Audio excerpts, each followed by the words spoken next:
All right. Hello, chat. How's it going? Hopefully well. We're back. We're playing more Resident Evil. Continuing with Remake. Still just on that first story playthrough. I don't remember exactly where we are, but I believe we were like at the end of the revisit to the mansion, I think. So we're pretty far along, but I'm not 100%. I might still have a ways to go with the revisit. I know I'm at least back in the mansion. I could say that much. Beyond that, I'm not 100%. But let me just get her open. And I remembered this time that it is 4x3. Since I just want to open it in 16:9 every single time for some reason.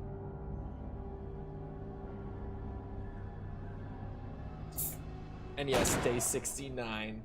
Ha. Ha ha. Funny number.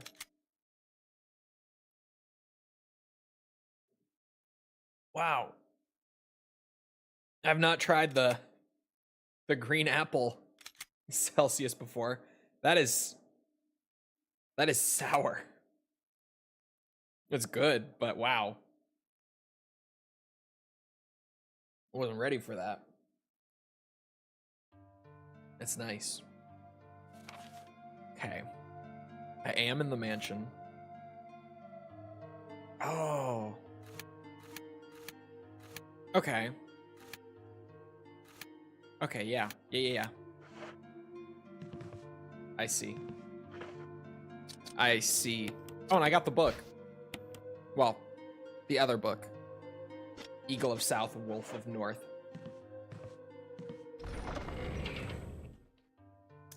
What a video game right here. This is one of those games that every time I start, I'm just like, yep. We are doing some major gaming today. Green apple's top 5 fruits. Probably is. Although,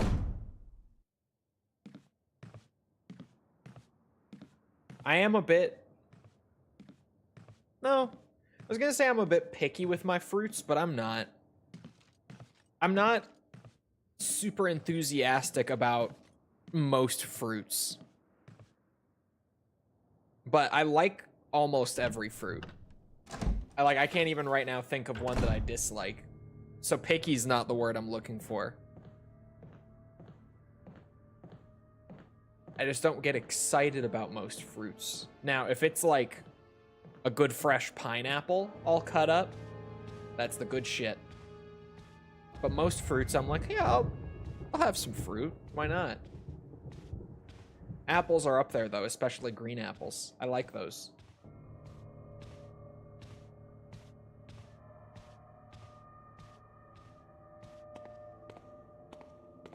Camera angles, man. What a video game. They cooked too hard. They cooked too hard with this one. Just every time I play it, I'm like, man, I love Remake.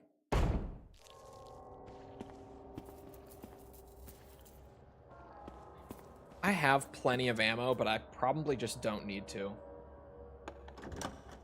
Can never get into Zero. Well, Zero is a whole different story. Zero is a very different Resi, despite looking so similar and coming out so close together. There's the other one. Oh no. Yep, it's Remake. Did that kill him? Please tell me it didn't. I think it did. It did. Son of a bitch. I could have gotten that back. I have a shotgun in my hand. I just didn't get my crit. God damn it. I could have kept that one. Oh. Hello.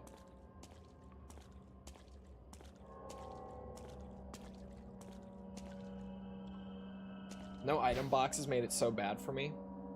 I feel like the more that I revisit Zero, and the more that I just think about it, I don't know if no item boxes is even the problem with that game. Because to be honest, like, even with item boxes, and playing like Chris in Remake, right, with only 6 inventory slots, all that having the item box does is it just makes me run back and forth between like one set spot a good bit whenever I need to like pick up or drop something. Zero, like, you could still do that. You could just leave them wherever. It doesn't really matter. But like when you break it down, the no item boxes doesn't make much of a difference. It's almost more just something about the level design in general in Zero seems really off the more that I go back and replay it over the years. There's just something weird about it that I've never quite been able to put my finger on. I don't have the night shift today. Let's go.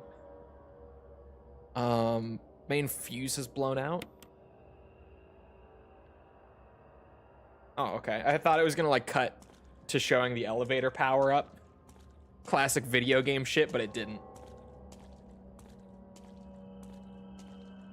So if an enemy's below 50, it will kill. I wish I could have gotten that one back.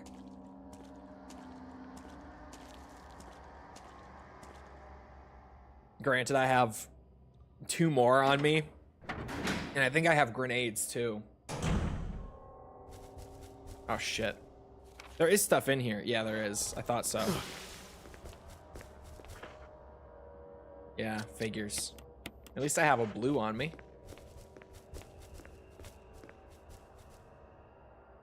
Okay, Chris, I'm not worried about the shell of a molting spider. I'm worried about the shells on the floor. Thank you.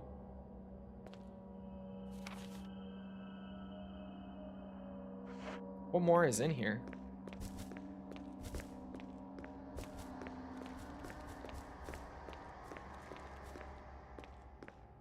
What more is in here? What? Whoa.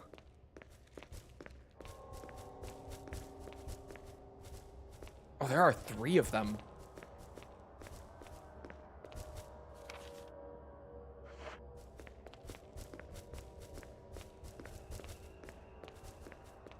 Oh, the map. The map. I was like, I'm not missing anything. What do you mean? Unless it's not the map. Oh, it was. Okay. It just hadn't registered it yet. Weird code stuff.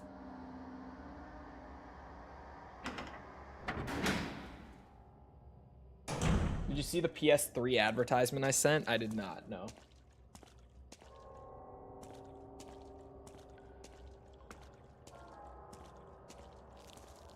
No, I have not been on Discord, like, at all. Aside from calling people directly, that is. I haven't been on, like, servers at all. I've been working. And when I haven't been working, I've been playing Battlefield 6.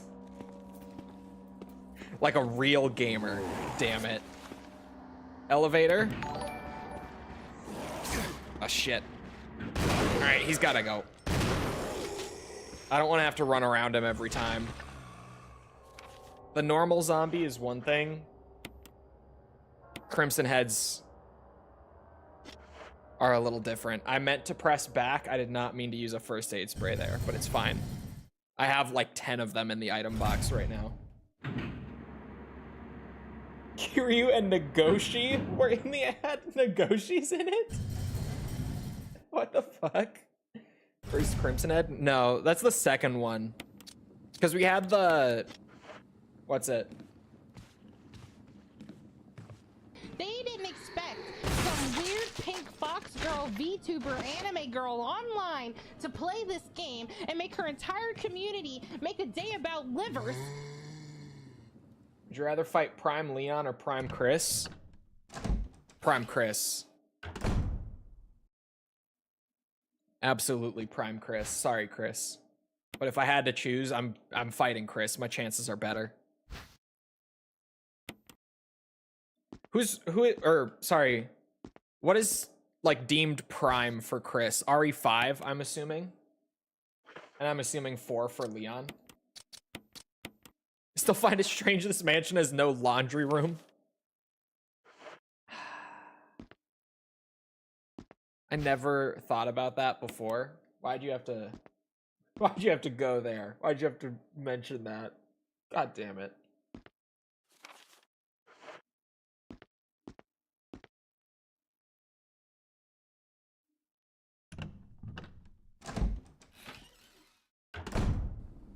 PS3 Kiryu standing next to a real ass dude fried me. That actually does sound really cursed. If it's an ad for the PS3, is it Kenzan Kiryu? Is it Mr. Kazuma Nosuke? My favorite? I might as well just keep going this way. Thank you for the follow, Beer Jesus. Appreciate it.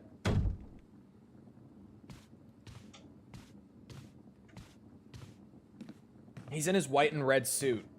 It's Yakuza 3 and 4 Kiryu. Okay. A little less exciting, but still. Ooh, still funny. I heard him, but I thought he was in the corner like in the original, not right there. I say the corner. This is a corner. Now I look silly. I thought he was here. In PS1 Resi, he spawns here. So my brain... I heard him, but I thought he was way down at the end of the hall. It's an old enough ad that it uses the Spider-Man font too. Bro, what was the deal with that font? It looked so bad. Why was so much stuff using it? Most notably, the PlayStation 3. Just that style of font. I don't even know the name of it, like the actual name. But what was the deal with that? Why was that, like, in style in the mid-2000s? Because looking back, it looks like shit. Well, there goes another dagger. Oh, I have 5 grenades. Yeah, we're fine. I don't need to be worried about my defense items, actually. We're fine.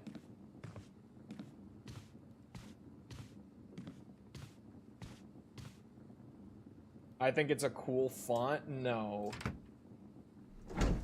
I mean, I have like a nostalgia for it from Spider-Man and PS3. But like, looking back, it's definitely one of those that I'm like, why did we think this was such a good looking font?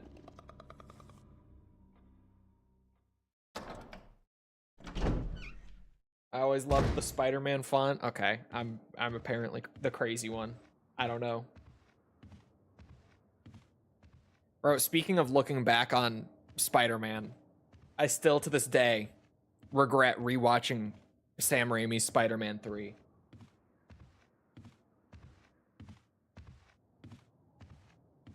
Gives off PS3 vibes. It's got that early 2000s tech vibe.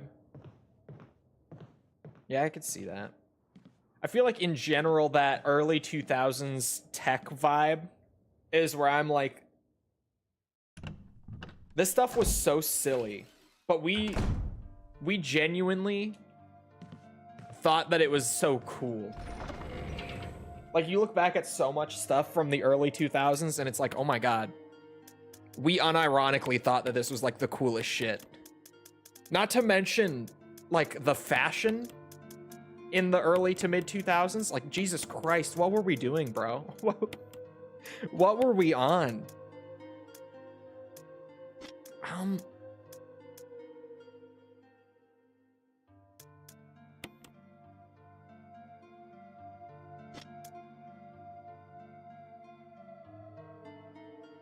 Well, my brain is confused. Oh, this isn't usable yet, is it? If I remember how this works right. Yeah. Okay. Okay, I'm not confused anymore. I just had to think.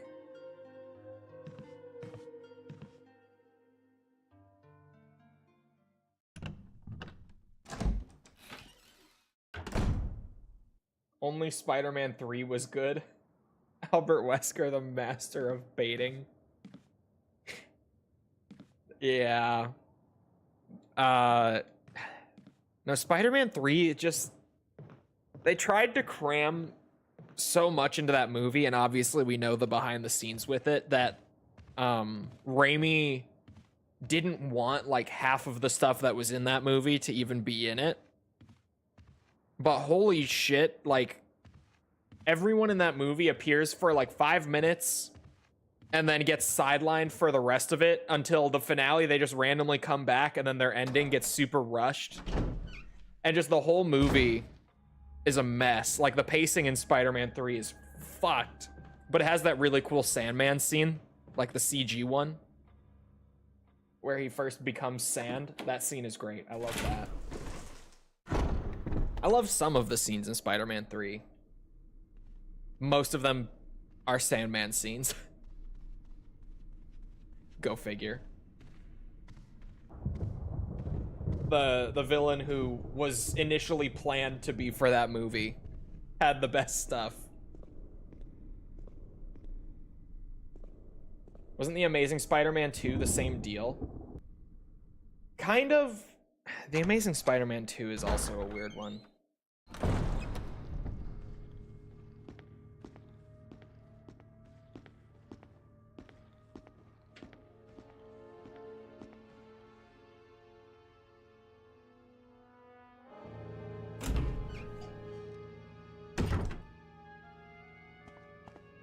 Yeah, Venom was the real troublemaker in Spider-Man 3. In terms of like pacing and everything. The Amazing Spider-Man movies are whack. Yeah. I like the first one a good bit. I don't love it, but I feel like the first one is pretty solid. It's got some weirdness to it.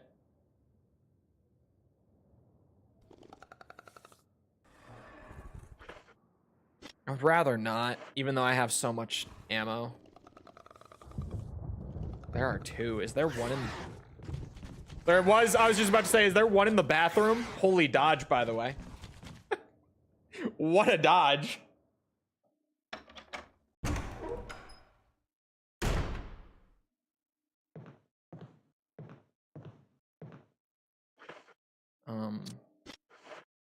Amazing Spider-Man is the best Spider-Man. Sue me. Chat, sue him. Better than Spider-Verse, you guys. You guys.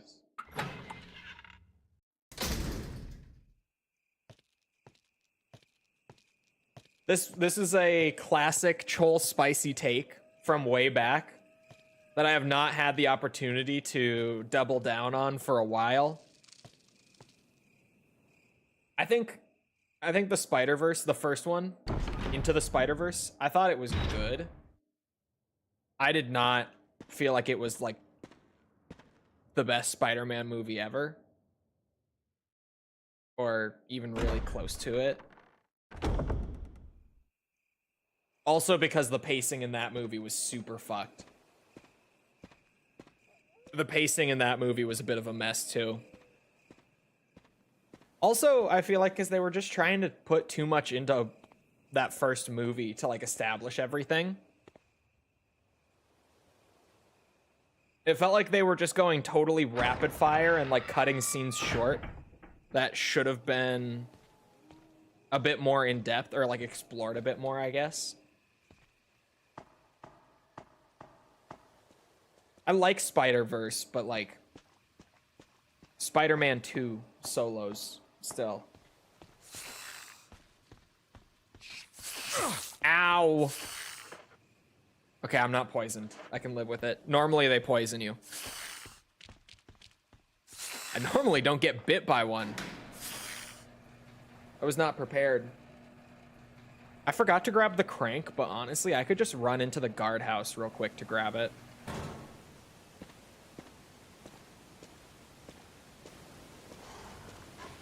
Oh shit. There are dogs here now? What is this fake out? Earlier I was expecting dogs and they weren't here. God damn you, Resident Evil Remake. Ah, shit. How would you reboot the Yakuza series? I don't think I would want to reboot it.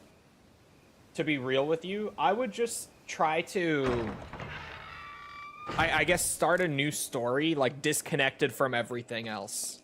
And I get that that's kind of what 7 and Infinite Wealth are.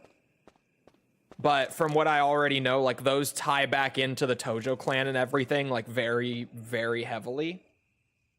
I mean, like totally just start something new.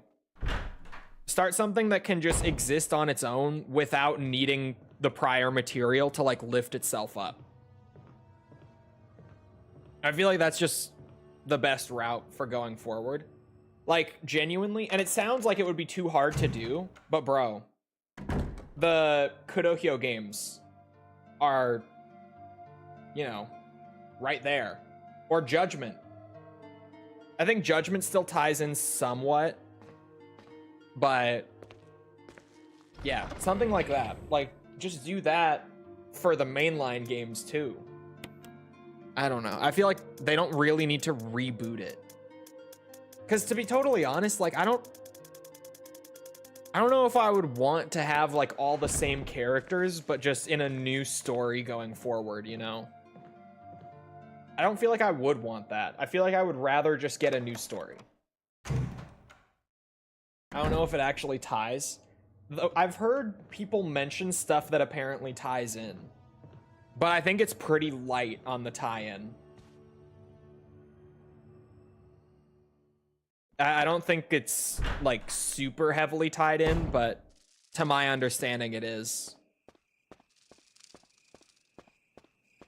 Like the old X-Men movies. I've never been big on the X-Men movies.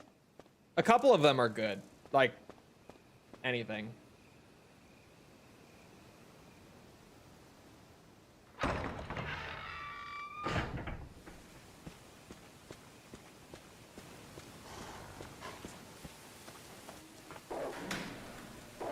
I'm still on Yakuza 5. Yakuza 5. No, it's Albert Wesker, the master baiter, apparently.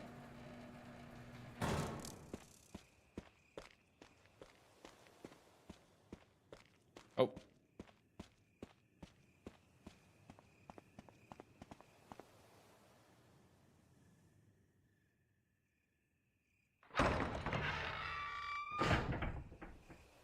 Iron 1.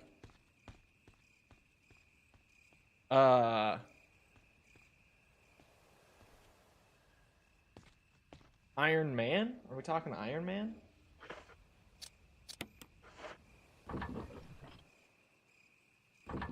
I don't feel like any of the Iron Man movies are bad.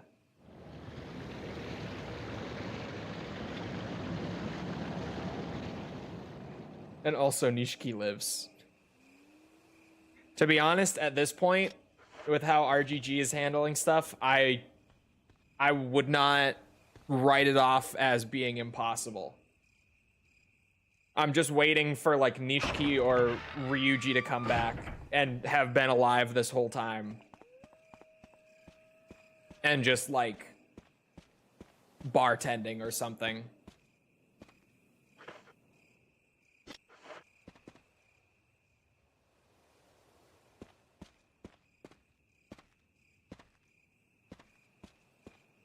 I'm just gonna go for it.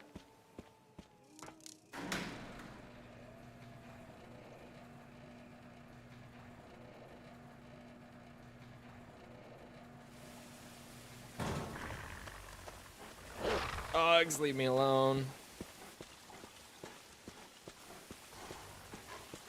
I want nothing to do with them. Nothing.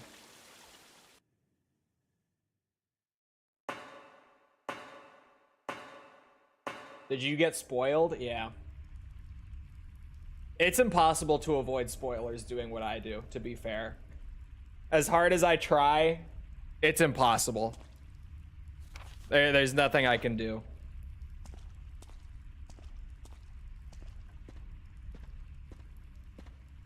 Also, how fucking stupid is that? But yes. To be fair, this happened ages ago. Like around the time that I did like the Yakuza 3 or 4 videos. I got spoiled on that one. I've been spoiled on that one. Let me drop one of these.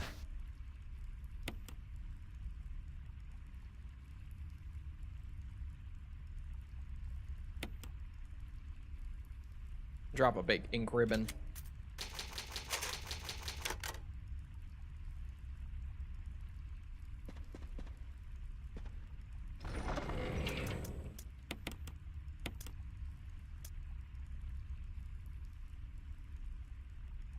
Do you have a handgun?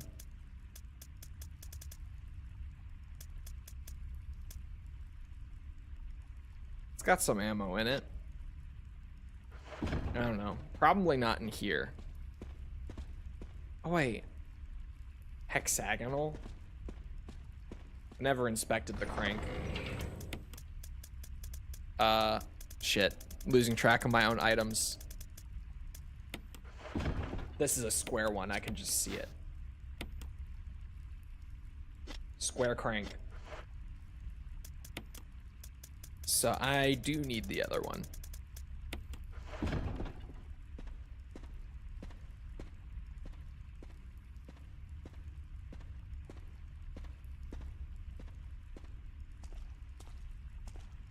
I am on Yakuza 6 next.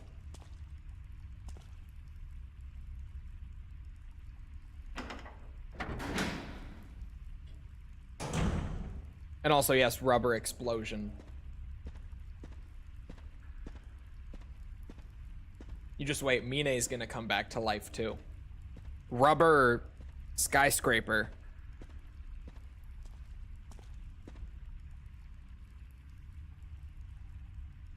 Rubber sidewalk.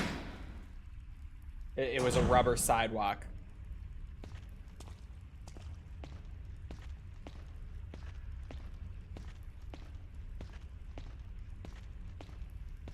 Still planning on playing that? Yeah, Fist of the North Star we're doing. There was an item back there.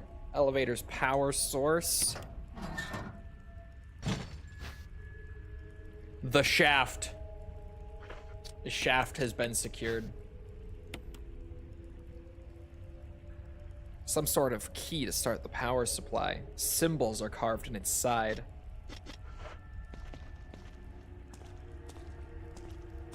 Nice. Hey, Battlefield 6 players. How many mastery badges y'all got so far, huh? Come on, let's do a little comparison here. How much am I slacking on my Battlefield 6 grind is what I have to figure out. How many mastery badges are we all sitting at here? Huh? I got 4 bronze badges so far. One of them was not for a gun. Oh, it's I have the bronze one for main battle tanks already. I am trying to get the vehicle ones as well.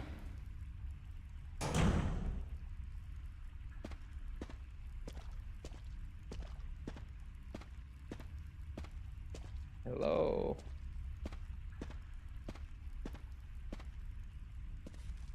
Enrico. Enrico. Don't come any closer, Chris. What happened? Double crosser. Enrico, wait. Enrico! Umbrella. Enrico! Enrico. Double crosser.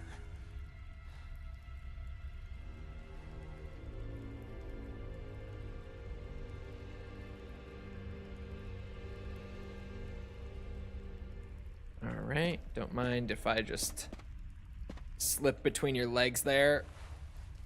Gotta killed him with just one shot.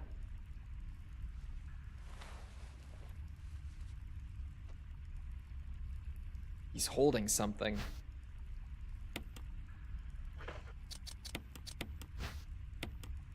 There's my hexagon crank. called Tifa a bitch yesterday in False's stream and she didn't like it. That sounds about right.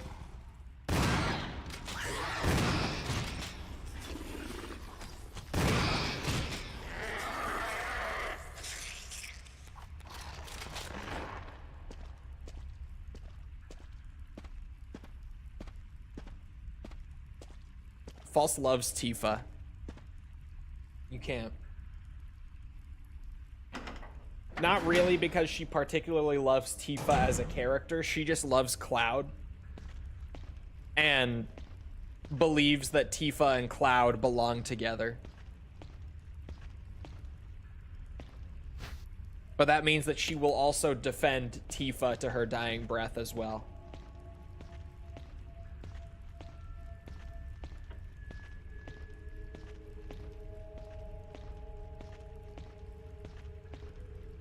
Mine potentially surviving, which does not happen.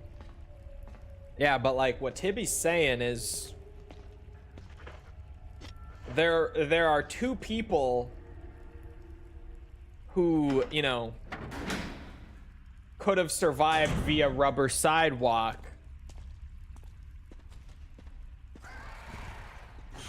One of them is already confirmed to have survived the rubber sidewalk. So fucking bad. Badass. Perfectly paced shotgun rounds right there. Just cycling them. Hold on. Before I talk shit.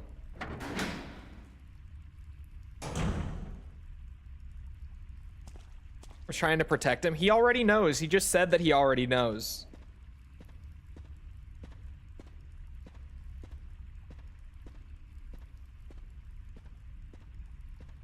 Okay, she's not home. Yeah, feel free to tell False that you think Cloud and Aerith belong together, please. Definitely make your voice heard on that one.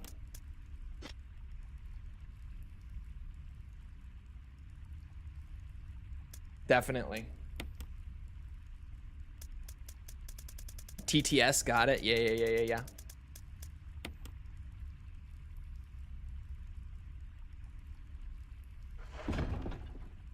Oh, he didn't know who? I don't actually care. Okay. To be fair, it's kind of like a, what's it? I'm trying to phrase it. It's kind of a nothing reveal as is. Like, it's one of those things that I know and like I kind of wish that I didn't, but at the same time, it doesn't really matter.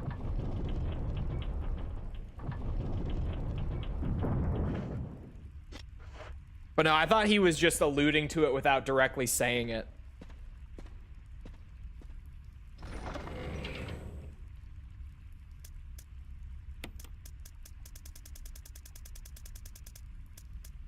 Try to keep those cranks together. Actually, no, don't I still need the crank? God, see, the caves in Remake, I'm really bad about. Because I have the caves from 1, like, so burned into my brain that every time I do Remake caves, I get a little confused. We'll see, though. Maybe it won't be so bad.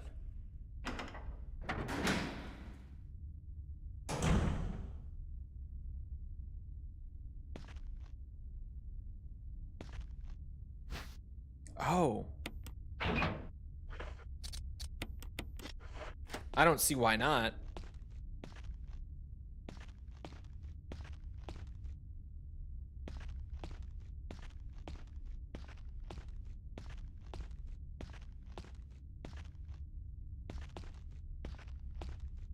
The bouncy house I just talked about.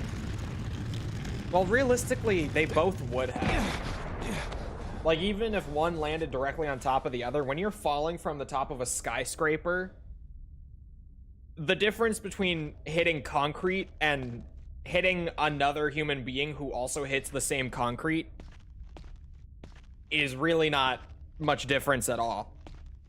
Like, it's silly no matter how you try to spin it. It really just doesn't make sense regardless.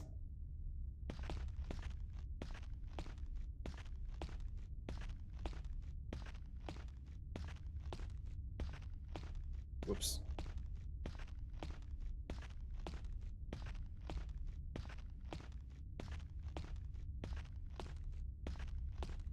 If I'm awake, I keep missing her streams. You just gotta stay up for one. Purely so that you can let her know.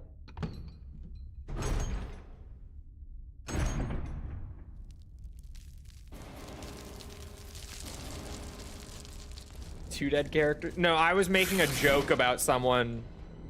I was saying, like, you just wait, Nishiki or Ryuji are gonna come back as bartenders eventually.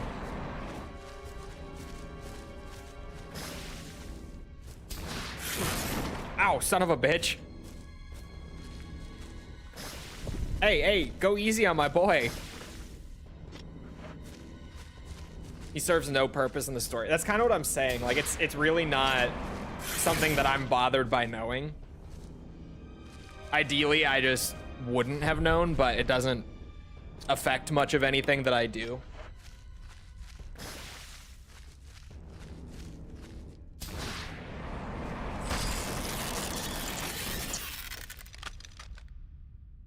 To be fair, we did see a game where Ryuji came back after Yakuza 2, but it wasn't canon, so it's Dead Souls. Before someone is like, what? It's Dead Souls. It's not canon. It's fine.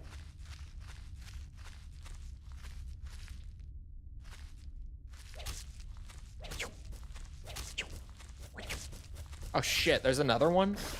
Bro, calm down.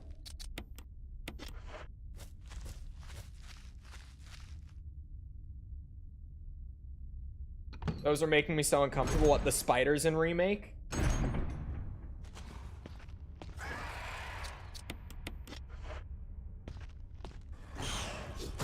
No, no, I'm dead. I'm dead.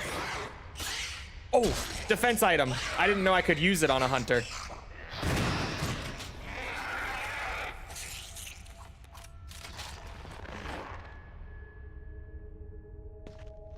Okay. I panicked for nothing. We're fine. I just knew that I wasn't at full health. And that, you know, the hunters do a lot of damage. I thought it was over. But I didn't realize you could use a defense item on a hunter. 'Cause I feel like I've never seen that animation in Remake. I'm normally packing a Magnum or a grenade launcher for them.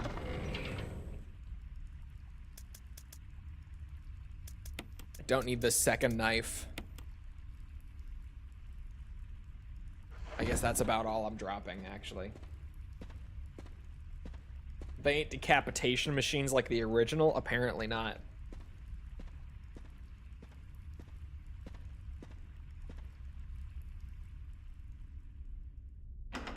Oh, also, if you ever talk to False about Aerith, tell her that Aerith is going to live in Remake and just watch her fucking squirm. I'm serious. It's really like it's a little mean, but man, she reacts very harshly to that one. She despises the idea of Aerith potentially surviving.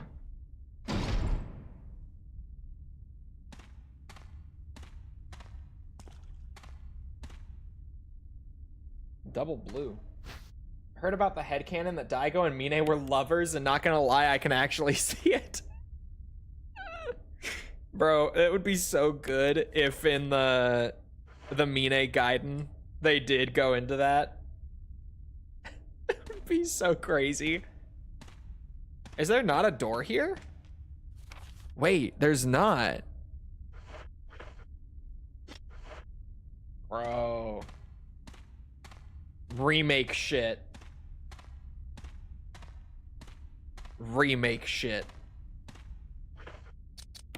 They cut a whole ass save room out of this this cave system. To be fair, it's because they moved it to the front. It's not because they cut the whole thing out.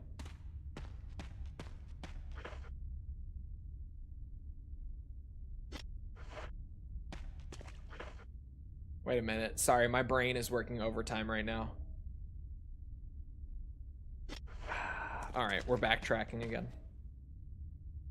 Because if I have to pick up more stuff going forward and then go back to the item box, I'm going to need the flamethrower. So I need to have at least one empty slot to even be able to move back and forth between them.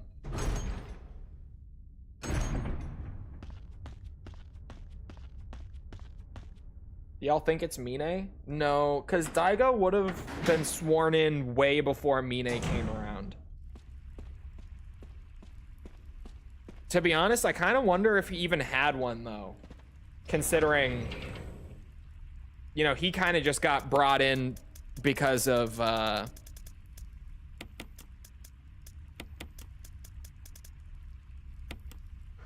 Give me a minute, I'll remember his name. Is it Sohei Dojima? Just Doji, because of his dad.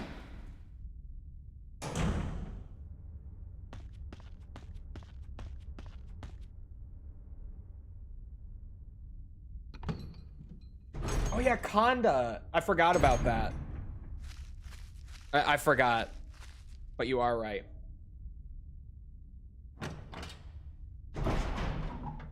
I could see them being gay. It would be really funny if they did go with that. Just because it's been a fan theory / shitpost for so long. That would be awesome if they leaned into it. Fucking Call of Duty, of all things, did something similar with Black Ops 6 just last year.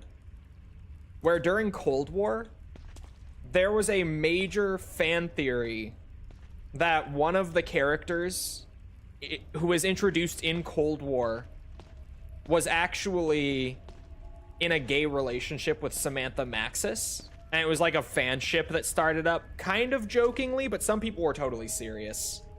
But I would say for most people, it was just a meme. But they actually leaned into it and made it a thing in BO6's story.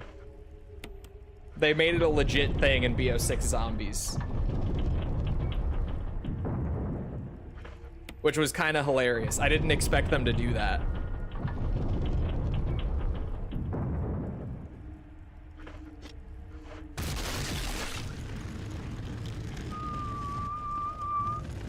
Big Rock is scary. Indiana Jones. Oh, that actually just got stuck there. I thought there would be like something tucked behind it. So is that... Yeah, that's the way out then. So let me go down here first. They cut that room too? That puzzle? Bro. Remake. What are we doing, man? We're just taking everything out, huh? Nothing unusual? The fuck you mean nothing unusual? Wait a minute. Wait, chat. I just realized something. Remember what I said about the flamethrower and needing it to go back? As I was saying that, I went back without it. It's not required to unlock that door. It's only required to unlock this one over here. After the mansion incident, Chris trained for boulders. Yeah, it was this adventure in the caves that made him realize he had to learn how to fight them, actually.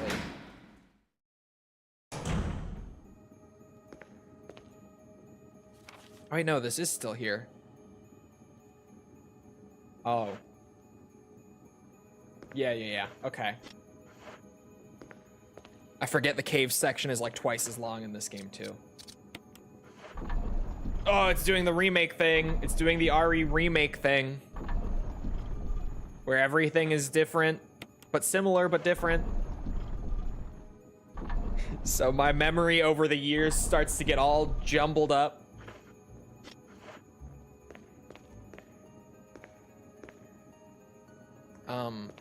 Oh, I'm stupid. I was like, how do I get it off the wall? It's stuck against the wall. I'm just dumb.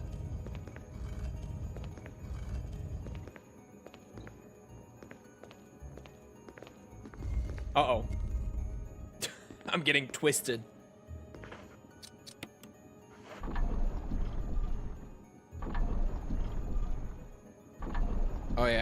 Big puzzle time.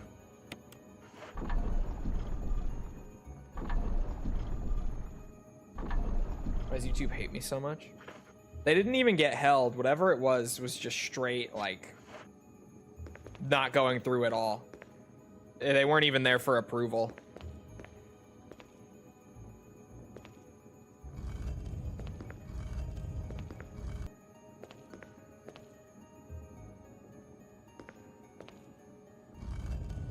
Spin. Yeah.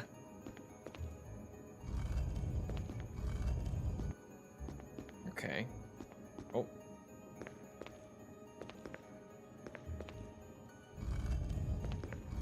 And fuck Elon for naming Twitter X, for real. I don't know where that came from. But nah, you're right. Fuck him. I'm so confused to this day, more about the rebrand than anything else he's done with Twitter. Because, like, Twitter was such a valuable brand that it cost him like $45 billion to purchase it. And then after purchasing that brand power, he just immediately renamed it and erased the established branding that he spent all that money on.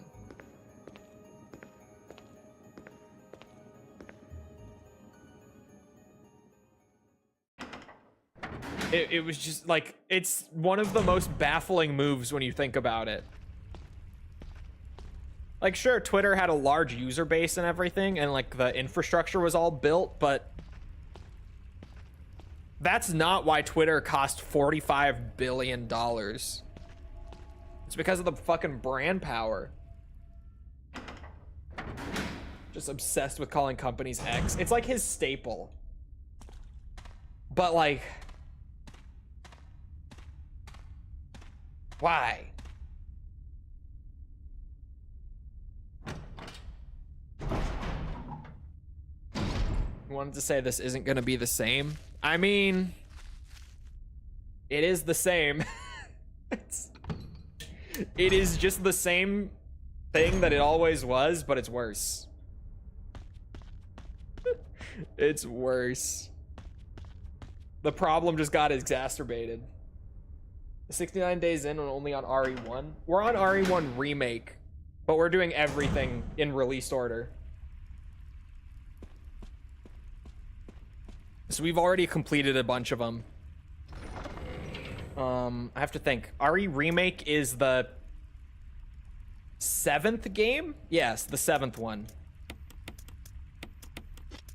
Release order wise. Oh my god. My fucking gigantic healing item stash is just growing and growing. There we go. Cylinder shaft. Oh my god, this puzzle.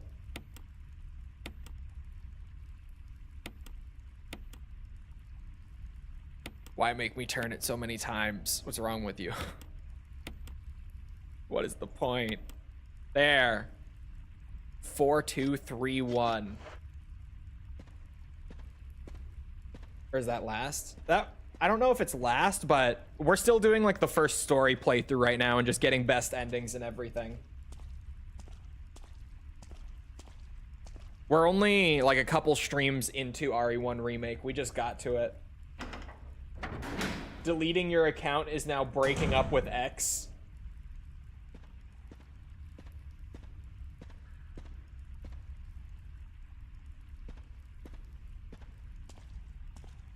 Yeah, there's nothing up there. I had to check.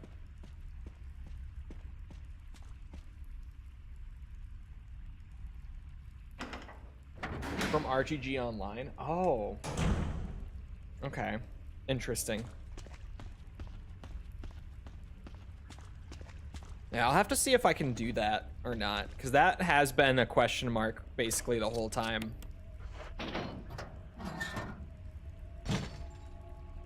Oh god, it was 4, 2, 3, 1, I think.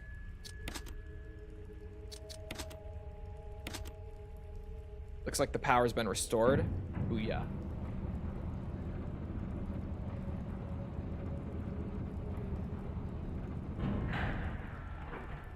Look at that.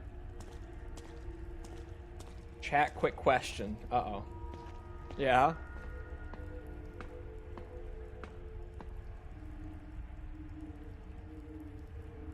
Or is it just really stylized fake lighting? These are also pre-rendered, yeah. Just less overall moderation and more ads. Yeah, the less moderation is what made it worse. Because the amount of people who now just, like, openly use slurs and shit, or are, like, super racist or anti-Semitic on main on Twitter is insane now.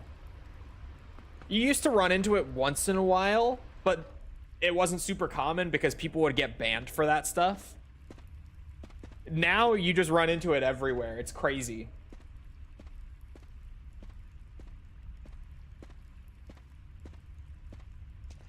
YouTube ate it. Oh. How does one breastily? Oh, how does one breastily? Breast verb, breastily adjective.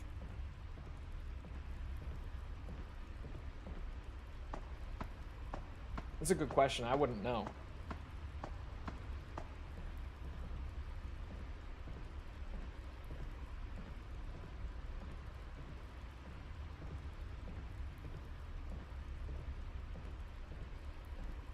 But no, Twitter now is absolutely so much worse than it used to be. Like, every once in a while now, you log on to Twitter, and the trending page is just people, like, blaming some world event on the Jews or some shit.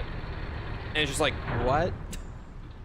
This isn't even, like, one or two people. This is, like, enough of an amount of people saying the same thing in a short span of time for it to be trending. Like, openly on their main Twitter accounts. This is crazy.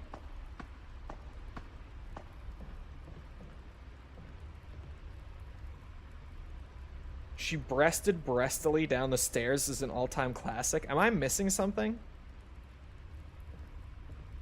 I must be. What am I missing?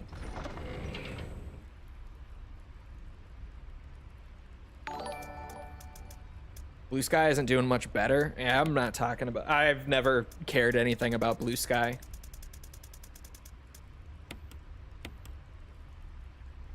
But I've just straight up, like, stopped using Twitter. Because it used to be a bit of a shit show, but now it's just, like, a full-on cesspool. It's awful.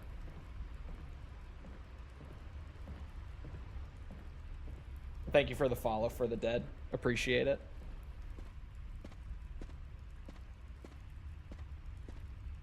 Discord, I can't do it on my PC. I almost did. Game has no borderless mode. Stupid bullshit. She femaled femininely across the room. Her breasts breasting breastily. Her jeans were tighter than my asshole. What? What is this? What is this?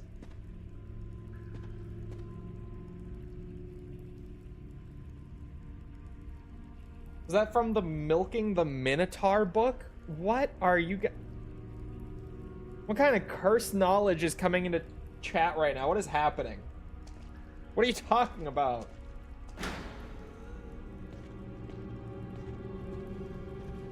Hello? Oh yeah, that's Lisa. I'm just gonna...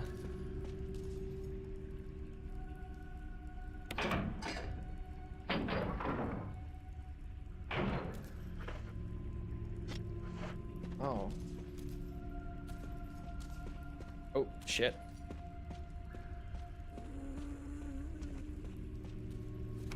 Where the fuck? Okay, I'm trying to even, like, get my bearings in this room right now. Oh. I'll take those. Those are good. Even though I'm flush with healing items as is. Was that the door right down those stairs? The lighting kind of looks like it. Yeah.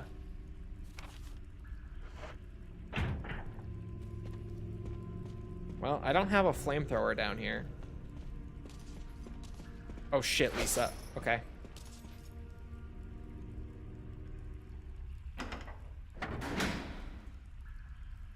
It comes from a Tumblr post about how men write women. The full line is, she breasted boobily to the stairs and tilted downwards. What?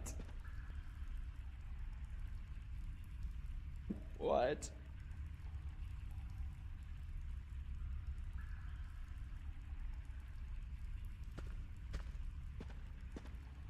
I played Recon for the first time last night. When I wasn't full on camping on a building, I was having a good time up close with the sniper. People are so pissed at the snipers right now. But genuinely, like, this is one of those moments similar to like the progression complaints and stuff, where it really feels like it's just the COD or the COD crowd encountering like Battlefield shit for the first time. Because yeah, the snipers in Battlefield have always been like this. It's not new. And like, you know, with the progression thing, like progression in Battlefield has always been slow. Like back playing Battlefield 4, I think I only ever maxed out the progression on like a single weapon ever. Because if you're using more than like 1 or 2 guns over the course of your playtime, you're just never gonna max stuff out in Battlefield games. It's just kind of always been like that. Unless you play a ton. Granted, I'm the kind of player who plays maybe like 100 hours or so and then moves on. Yes, I saw that they restored the ticket count to 1,000 tickets. One thing progression-wise in BF6 that should be changed right now, or adjusted rather, is you know how they have like some weapons that you unlock just by leveling up and hitting like a certain number, and then they have some that are locked behind specific challenges? There's a sniper in the game right now, and a lot of people have talked about this, so some of you may have heard about it. Oh shit, I was looking at chat. There's a sniper in the game right now that is locked behind a challenge, and the challenge to unlock it is to get 200 headshots at 200 meters or further away, or some shit like that.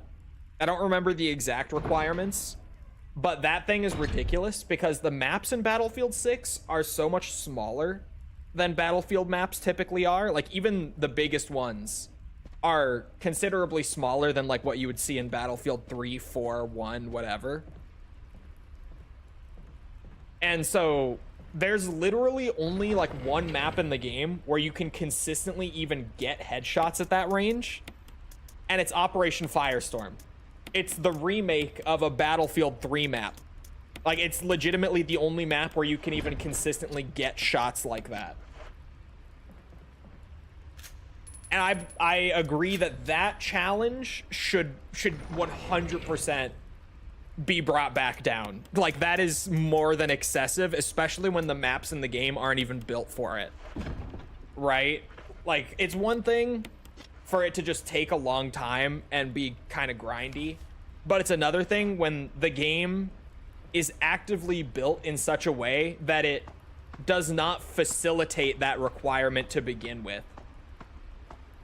It's an insane challenge. 200 headshots from 200 meters? Yeah, it's fucked. Basically, the only way to get it is to, like, camp mountains on Operation Firestorm.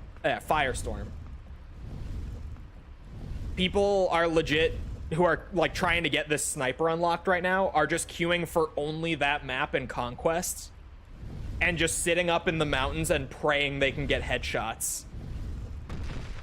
That is all they're doing. It's wild.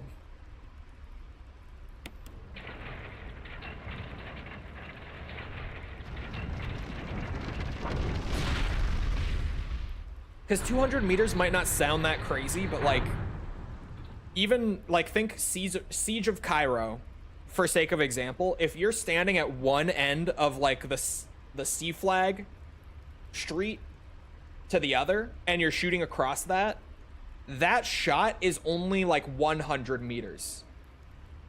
You need to be at like more than double that distance and then getting headshots to be getting progress towards that sniper. It's fucking crazy.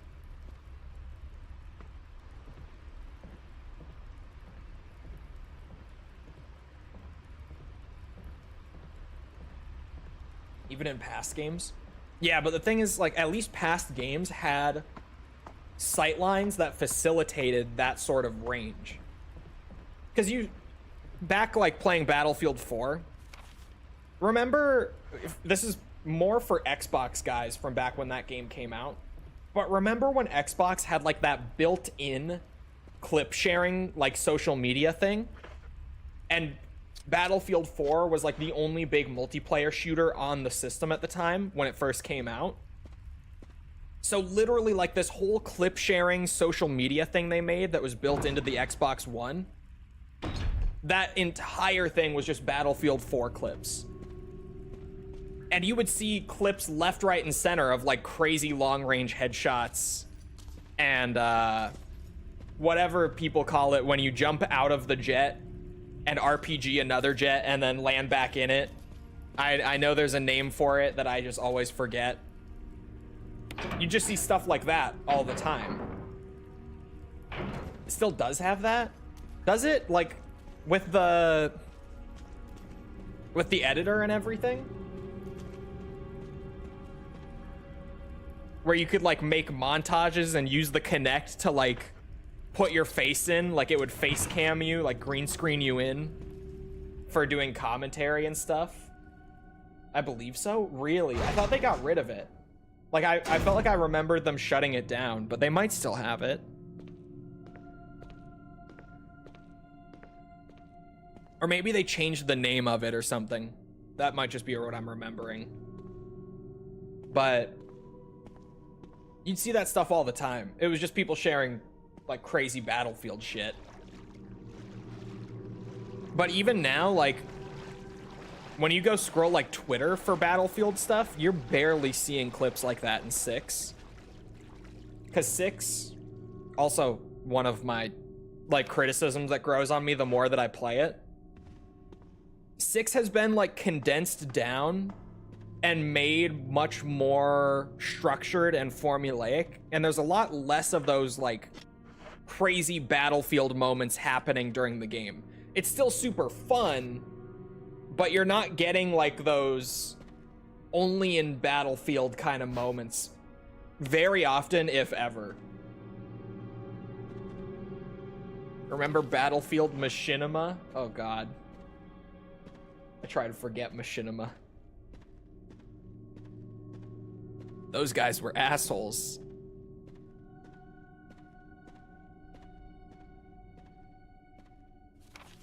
I'm missing an item somewhere.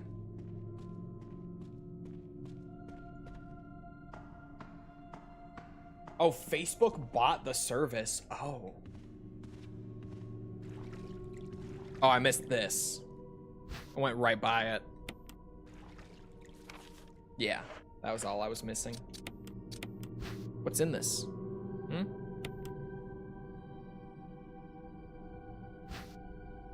The stone ring. The company? Yeah. A family picture and notes.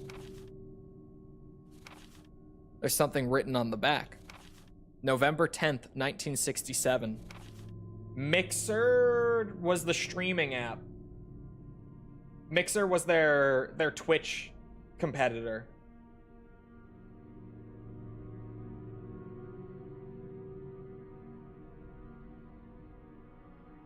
It's a 3v3 MOBA game. I heard about that. They're also working on a Star Wars game that we heard about a while ago. But, I think it did the clip thing too.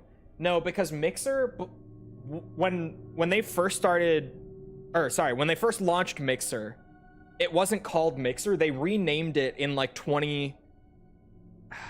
2017, I want to say. It used to be called Beam. Mixer was originally called Beam. I streamed on it when it was called Beam. And I remember them changing the name. So it wasn't Mixer. Mixer was only ever the live streaming thing. What I'm talking about was back in like 2013, 2014. Like right when the Xbox One came out.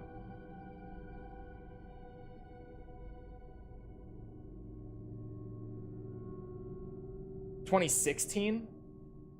That does make sense, yes. The rename would have been 2016. Yeah, that's right. I had to think. But yeah, that would have been 2016. Anyway. Progenitor virus administered. Jessica. Administered virus type A. Plasmalizing of tissue during cell activation. Virus fusion negative. Action disposed. Lisa. Administered virus type B. Plasmalizing of tissue during cell activation.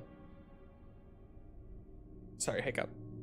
Virus fusion, positive, but delayed fusion. Body modification, observed constant results. Status, continue protective observation. George, action terminated. November 30th, 1967. There's a journal left by someone. November 14th, 1967. I feel dizzy after that shot they gave me. I don't see Mom. Where did they take her? She promised that we would escape together. Did she escape alone and leave me behind? November 15th. I found Mom. We ate together. I was very happy. But she was a fake, not my real mom. Same face, but different inside. Have to find Mom. Have to give face back to Mother. I got Mom's face back. Nobody can have my mom except me. I attach her face to me so she doesn't go away. Because Mom's sad when I meet her without her face. Upload Studio is what I'm thinking of. Yes, it was called Upload. And Upload Studio was the editing app for Upload. Yes, that's it. Sorry. November 17th. From inside box, scent of mommy. Maybe true mother there. Stone box hard, it hurt. Steel rope in way. Can't see mother because 4 stones. Upload was, that's it. That is it. Wasn't George Trevor supposed to be in the original, but due to time he had to be cut? I've heard that, but I don't know if that is true. Because I've only ever heard a lot of people say it, but I've never personally seen, what's it? Like an interview talking about it. It's probably out there, just given how many people say that. I bet there is an interview where that was discussed, but I've never seen it. So, I'm not 100%, but I've heard that a lot.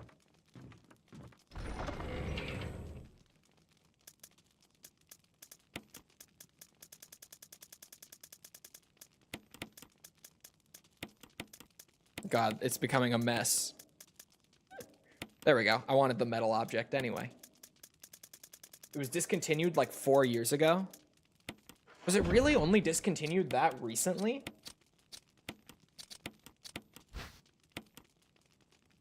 An emblem is carved on... sorry, the accent. Is carved on the octagonal object. Now I'm just distraught, apparently. Reddit threads say it. I feel like it was way before that. Like, I feel like they discontinued it before I even moved to PC. Which would have been in, like, 2018.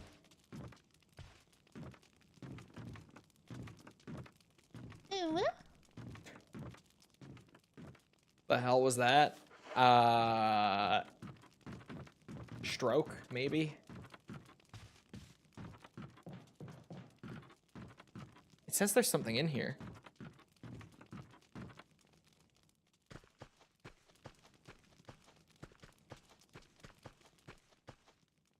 That was the good one.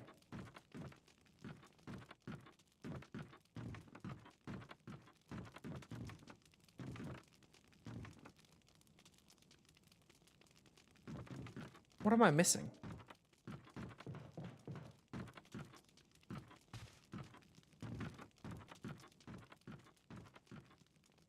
am I missing?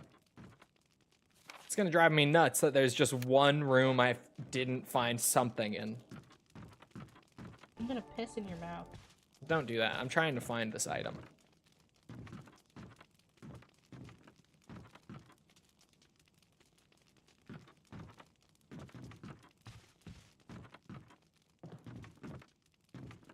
There's a time and a place for that, not now. Oh, a family picture. There's a journal left by someone. 19, daddy attacked first. Mom attacked second. Inside red and slimy, white and hard. Not true mom wear. Dunno dad, found mom again.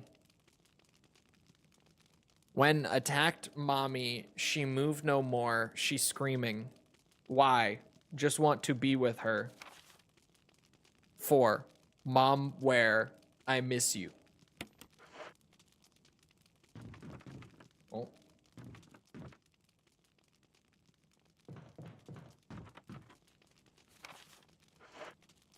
Is Dune Awakening? Was that the survival game? The, like, Dune survival game?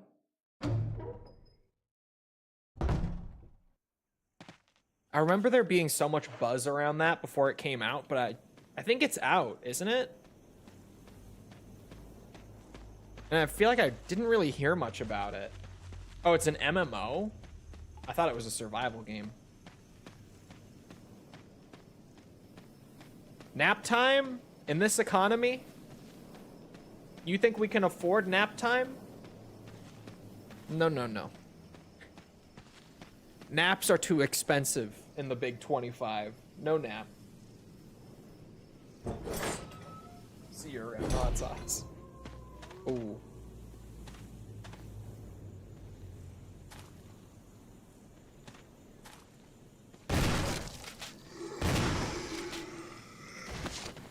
Works.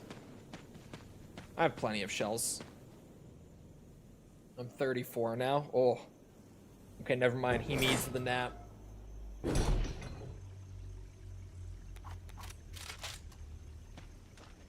$14K playing right now. That's a solid number. It's early access though, right? If I'm not mistaken. I think it, or was it not? I don't know. It's hard to keep straight. All of these like survival games and MMOs and stuff. They keep coming out. Most of them are early access releases, but I don't know for Dune. I felt like it was an early access deal, but maybe it wasn't.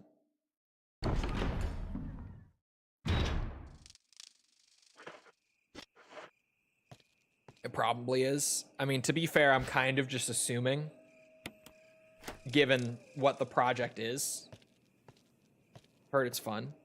Yeah, I just remember like there being so much buzz around it, and then I knew it came out, and then I didn't really hear anything about like whether it was good or not.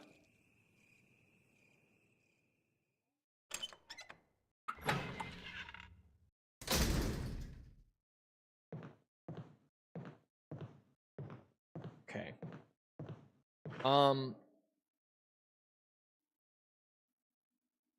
I don't really need to stop for anything in there. Peak player count was 189. That's a fuck ton.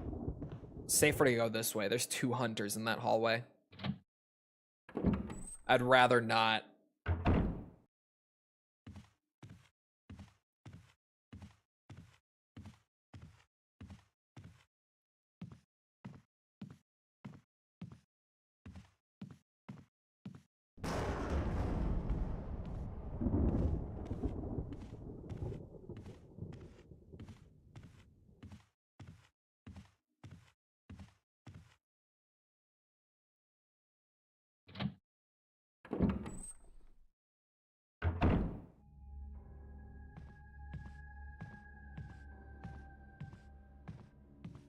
For gore. Going back to the main hall for the, what's it? The gate there. I got the stone objects now. They're called stone? Stone and metal objects. We got the both of them. I was a little confused earlier before going down into the caves because in my head I was like, oh, I got the... What's it? The stone object. So now I go back to the main hall, but then I was confused with the battery. I was like, wait, those are two separate things. What? And I remembered I had to go get the ring from down in the caves. The caves suck in Remake, like, even more. That is the one thing every time I replay it. They just, for some reason, were like, oh yeah, this one area that was really short, and thankfully it was super short because it's by far the worst area of the game. Yeah, let's make that area like twice as long. Let's just expand it.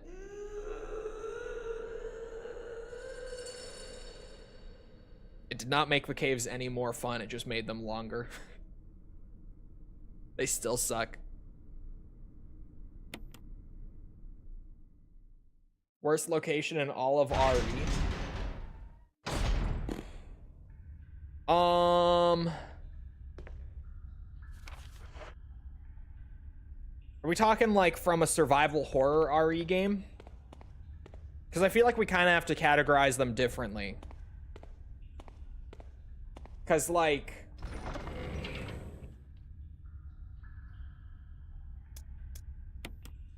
If I'm just saying the worst area in any RE game, like all of them are going to be from the action horror games. Not because I hate the action horror games, because people always jump right on that as soon as I say something bad about them. But like, if I were to choose the worst area from an action horror game, or sorry, if I were to choose the worst area from a Resident Evil game, I would choose like half of the areas in RE6, to be honest. Like the boat in RE6, I'm thinking. The like underwater facility from the end of Chris and Jake's campaign sucks in both of them.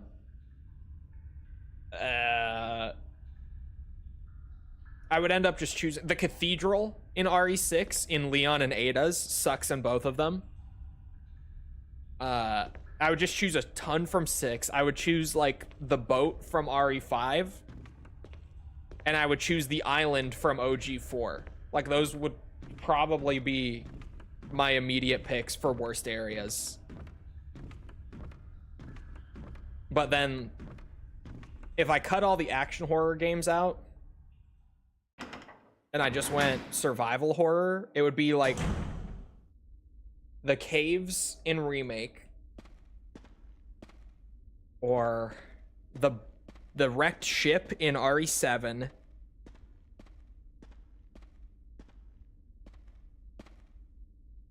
oh, I'm thinking, hold on, there are a lot of good options from the survival horror games too.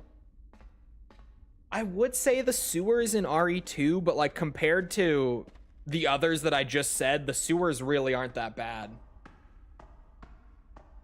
They're the worst part of RE2, but they're nowhere near as bad as the caves here or Chris, take a piece of the action. the ship in 7.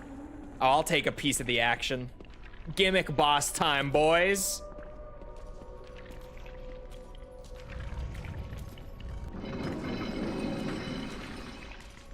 Wesker, please. Can I not push it that way? I guess not.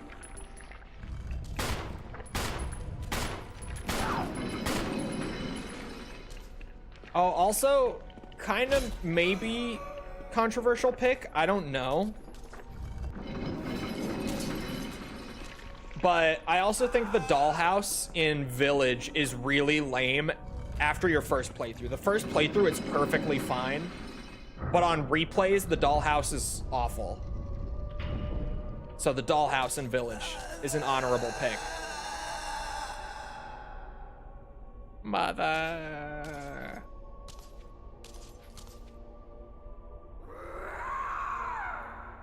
Goodbye, Lisa. And goodbye, Wesker. Is there anything in here? I don't remember. There's something else? I thought so. The same picture for the third time. It's a letter. To my Lisa. Day by day, I can feel my consciousness drifting further away. The shots given to me by men in white clothes made some of Mommy's itching go away. Today they gave me another shot saying it was nutrition. When they gave me the shots, Mommy's can think straight, but Mommy's shocked and sad because Mommy's unable to think of you all the time. Mommy's afraid of forgetting everything, especially the memories of you and Daddy. What your faces look like, how we used to be together. They're all starting to disappear into somewhere dark in my mind. Oh, Lisa, I wish I could touch your face and hold you in my arms right now, so that I can hold on to our wonderful memories of you and Daddy. Lisa, we can't stay here any longer. We have to escape. Listen to me, Lisa. Our chance to escape is the next time when we go to that lab together. We'll both pretend that we are both unconscious, and when that man in white clothes is off guard, that will be our chance. When we're on the outside, let's look for Daddy together, okay, sweetie? Be strong, Lisa. November 13th, Jessica Trevor. Never found the sewers in 2 problematic. They're kind of fun. Yeah, it's just, they're not even bad. They're just noticeably the weakest part of 2, you know? And to be honest, I think the old factory in 2 probably would be worse if it was longer than like 10 minutes to get through. Even on a casual playthrough, you're there for like 10 minutes. If you're running through quickly, you're there for 5. Oh, I need to go to an item box. Fuck. Okay. Hold on. Is there anything up here? No, not in remake. In the original, there's a bunch of items in this spot, but a circular depression. There's a wolf-shaped emblem carved inside. This game had such nice backgrounds, dude. It's crazy. Such an awesome looking game.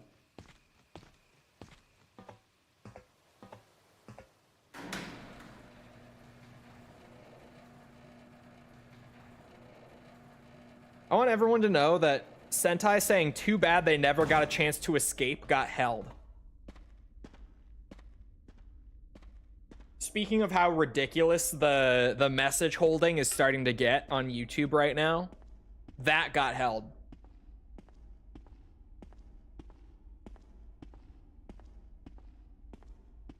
Y'all have no idea. It's crazy. It's fucking crazy. I had to approve that, dude.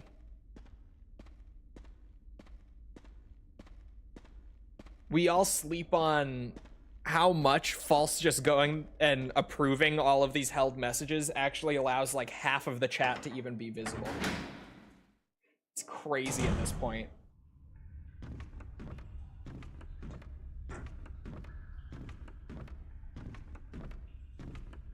But false is out right now.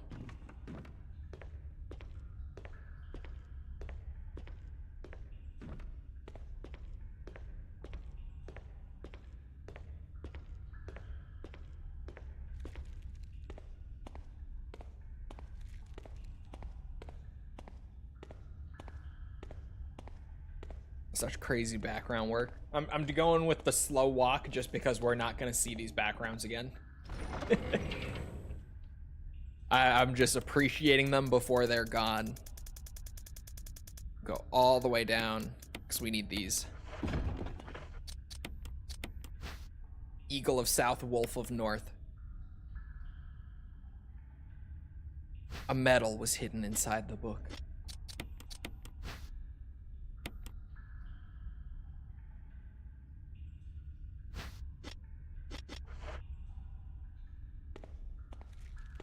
There were times I had to text from Twitch, yeah. It's kind of brutal because, like, YouTube is, better for me just because like algorithm and stuff. And even though you'd kind of think like, oh yeah, well it's fine because then just boost the Twitch if the YouTube algo is already doing it. Like having more momentum behind it on YouTube still only is more beneficial. But then you try to chat on YouTube and like at this point, genuinely half of your shit will get held for genuinely no reason.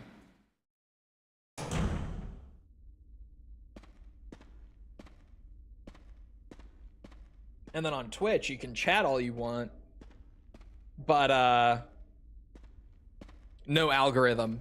So regardless of how many people are there, it really doesn't do anything for me.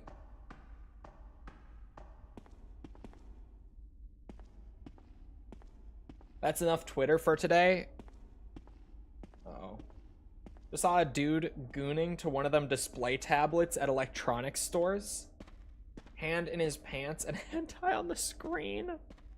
What? What the fuck?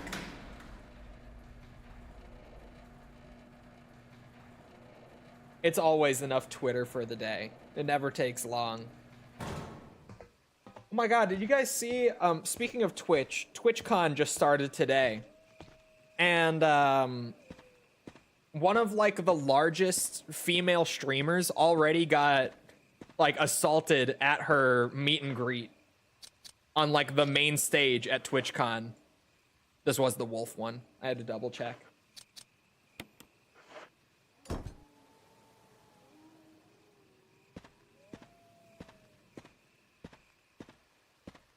Bruh. And a lot of the biggest Twitch partners have already been speaking out about like safety being an issue at TwitchCon for years. And a lot of them didn't go last year, and even less went this year because of the safety issues. And literal day one today, like within hours of TwitchCon starting, that happened. Some dude just walked up and started harassing. Yeah, he like just went straight up, like while she was mid meet and greet, just walked up and started like trying to force her to kiss him. And security didn't do anything about him until he was literally already like on top of her holding her.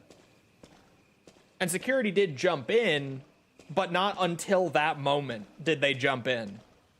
Like, what?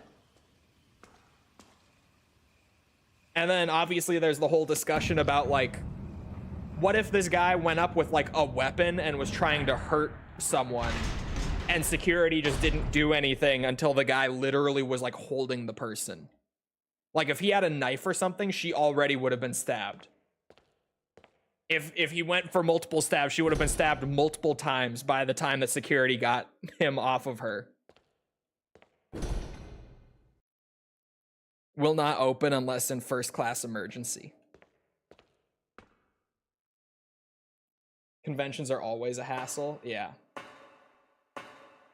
But like, Jesus, dude. Fergus, Oscar goated player, had his phone stolen before the tournament in French Evo. He was about to book a flight. He wanted for just one day in France. Oh my god. Isn't, I know that, like, pickpocketing is supposed to be a really bad problem in, like, Paris. I've heard that, like, notoriously, if you go to Paris, you just get pickpocketed while you're there. Because it's so bad. But weren't they in, like, Monaco for French Evo? Is it just generally a problem in France? Is it not limited to Paris? Any Europeans who would know? I don't remember the city. I think they were in Monaco for it, if I recall. And I only really remember that because Harada was tweeting about like visiting places from like Lily's lore, like the Tekken character, and she's supposed to be from there. So I think it was.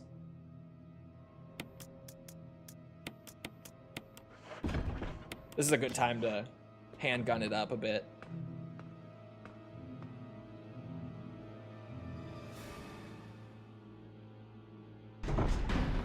Similar in Italy too, is it? I've never heard that about Italy. I've heard it a lot about Paris. I forgot the kerosene if I'm gonna be using my pistol.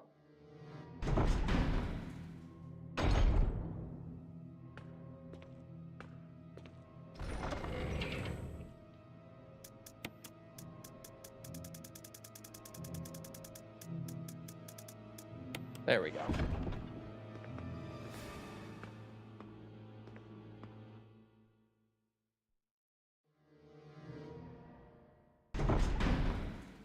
Heard from a dude who went with his wife. A dude on like a bike or a moped stole his wife's phone? What the fuck?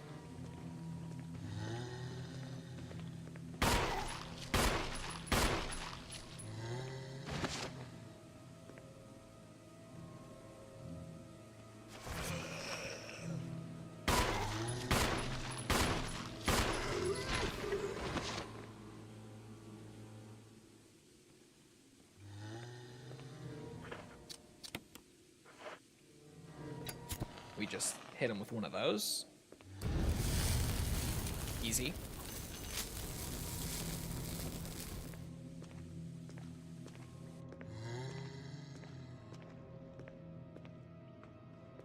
The police can't do anything about it either. What the fuck?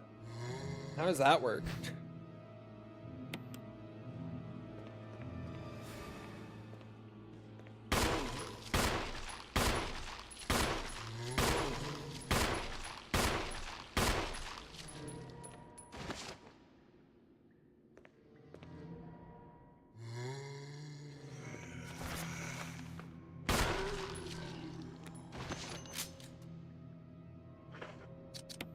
There's kerosene right at the end of the hall.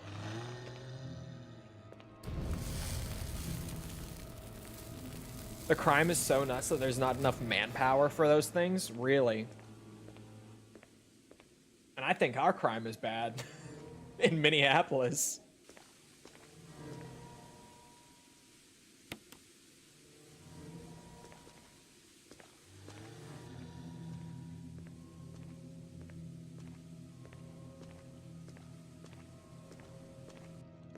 They can't be arrested so long as they're inside. Who the fuck came up with that? What? Because that's not even like a lack of like a law.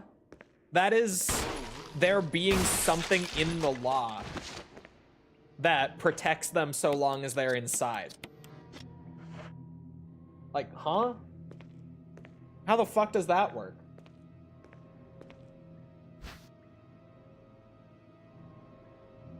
Welcome to EU Elite's logic. Maybe I am good just chilling in Minnesota. Maybe it's not so bad. Aside from the taxes are bad. The taxes are so fucked.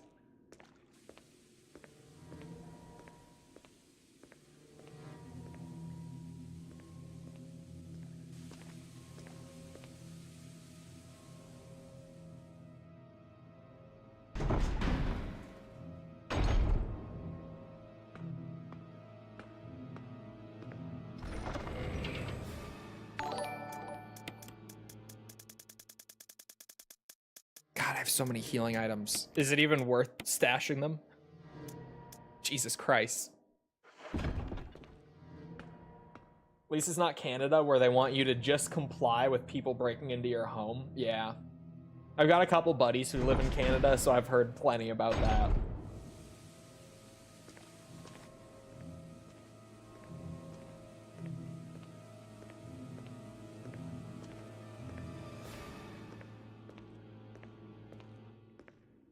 Especially target people like that. Nah, I wear false jokes about me dressing like a slut.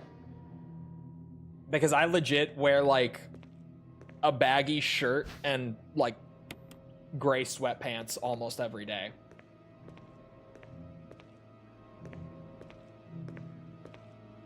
pretty much since I moved to Florida initially. Like, unless I'm really going out for something in particular where I want to look nice, I don't really care. I just want to wear something comfortable.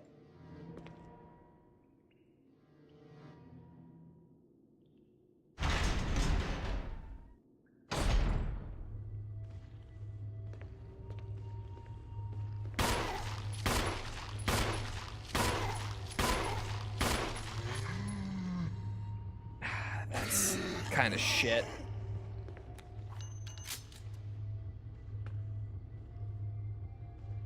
I'm just waiting. I know that I could shoot it, just speed it up. Oh. I brought that on myself trying to watch.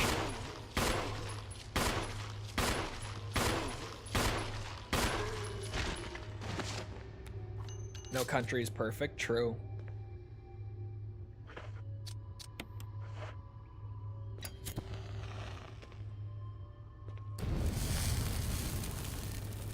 Kind of planning to move to Switzerland or Japan in the future. Me too. My long-term plans are like, if it stays like this, I'm just out.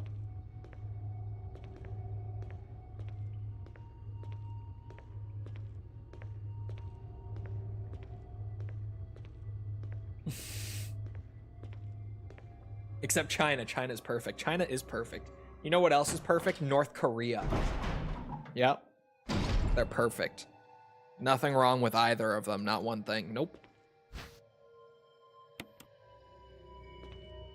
Absolute paradises, the both of them. Hard to believe they're even real. Am I right? Nothing happened in 1989. No, it actually, it's kind of weird that like that year just doesn't exist. Like you look back on like calendars or whatever, it's just like nothing happened, so we just didn't even document it. So, you know, nothing happened, certainly.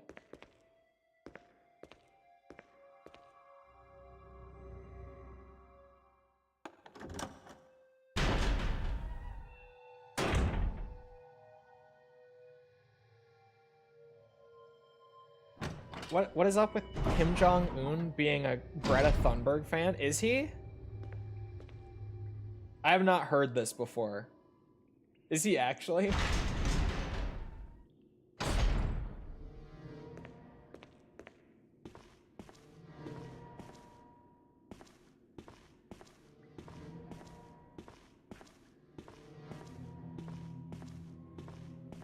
Like, I guess vocally, he must have said something.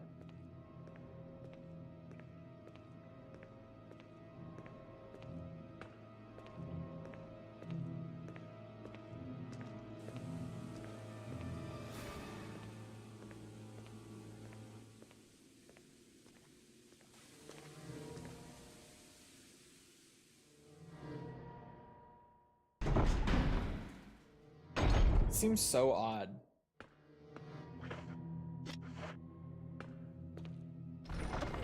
I feel like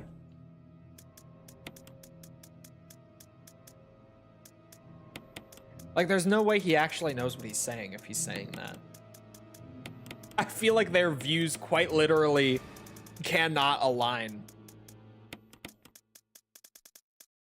How the fuck does that work?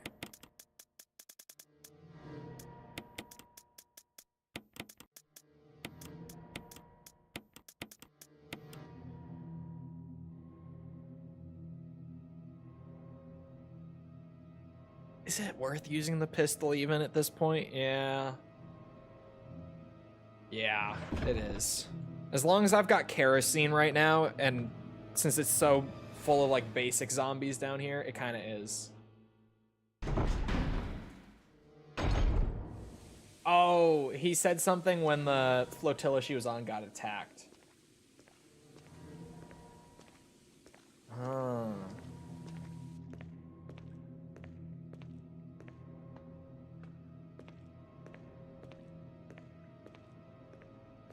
More people in absolute poverty equals less pollution. You know, actually, you might be onto something. might be onto something.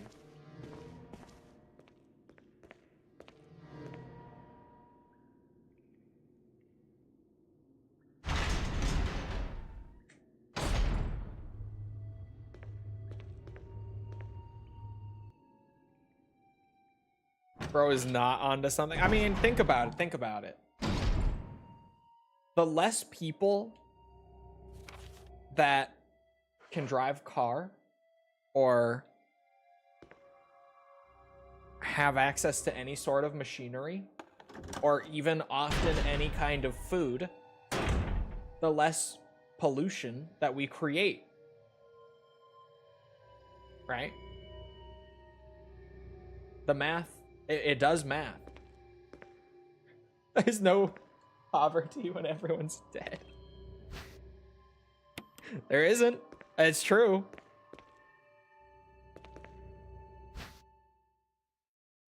X-ray, X-ray. A memo on the message board catches your attention. There's something scrawled on the notepad. To use the electronic door, place the initials in alphabetical order.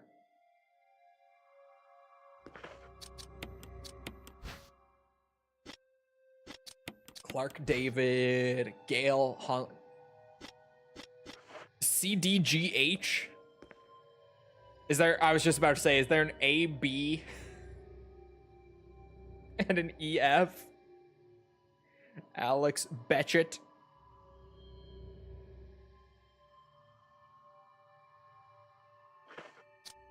This was Clark? Yeah, Clark David. And then this is EF, Ed Fisher. Brilliant, Capcom. Good shit.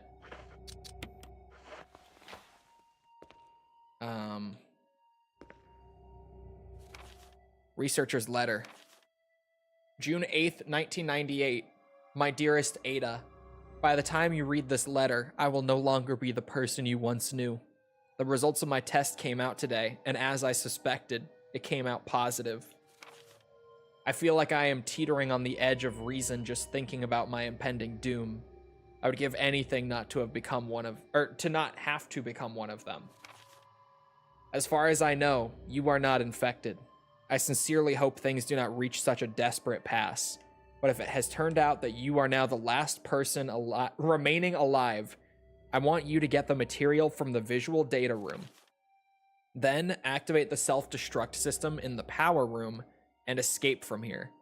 Please do everything in your power to make this whole accident public. If everything is still running normally, you should be able to release all the locks on the using the security system. I have set up the terminal in the small security room so that you can log into the system using my name and your name as the password. You will need another password to release the lock of the door in the basement level 2, where the visual data room is located. As a safety measure, I have coded that password into an X-ray picture, a Röntgenogram. I know you, and I'm sure you will be able to work it out without any trouble. There is just one more thing, and it is my last request. I hope you never have to lay eyes on me in this state. But if you happen to run into me in my hideous form, I beg you to put me out of my misery. I hope you understand. Thank you, Ada. Yours truly, John.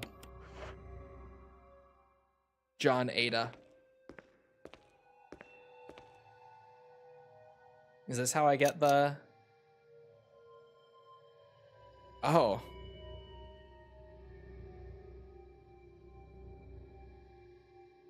Oh, God.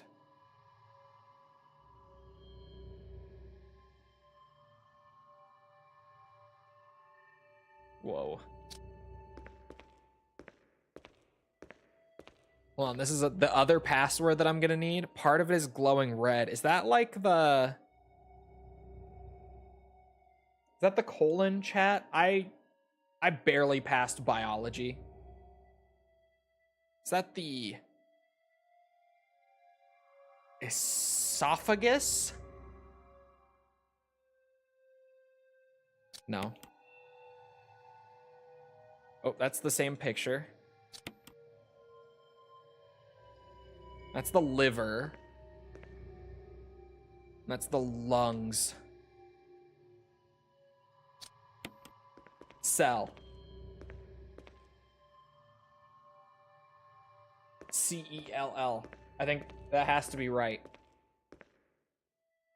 Colon is in your butt? Yeah, that was in the butt.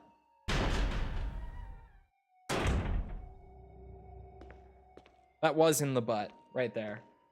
That was connected to the butt. It's locked. Of course it is. It's Resident Evil. Take my fucking money, bitch. What the fucking whore you are. What? In the butt. That was in the butt. It should open. Levers for releasing the door locks. Now if you can just release the locks on the levers. Bibbidi bobbidi bitch! That one is good.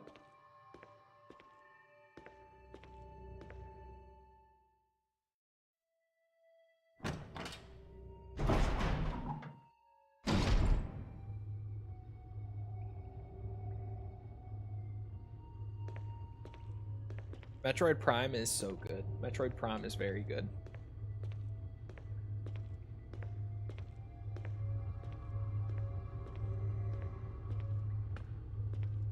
I know there's an item here. It's not a visible one, but that's just the amount of times I played this shit.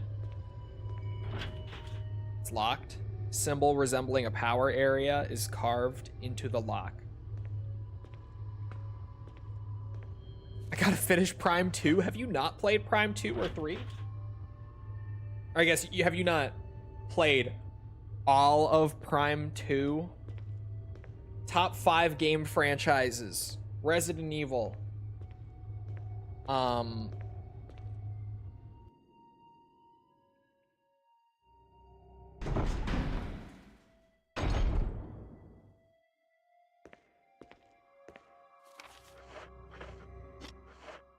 It gets too hard after that. It's Resident Evil.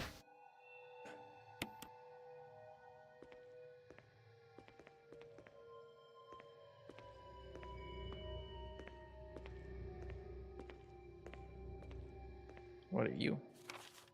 V-Act, researchers note. There's now evidence that when the host loses consciousness, the body goes into a dormant state. During this time, the virus becomes active and rapidly transforms and reconstructs the basic composition of the body. The host eventually mutated into a humanoid creature. We call them V-Acts. Its speed and amazing muscular development are particularly noteworthy. After transformation, it becomes more agile and aggressive. Already, 4 of our researchers have died from trying to feed it, turning the place into an instant bloodbath. Ever since this tragic and barbaric accident, we have decided to call its kind Crimson Heads. That dangerous and precious prototype specimen can't be left there. We have to figure out a way to deal with it. Termination is definitely not an option. We finally decided to freeze the specimen and confine the body inside the basement of the backyard cemetery. Computer. J. O. H. N. A. D.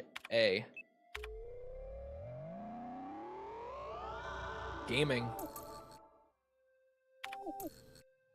Oh. C. E.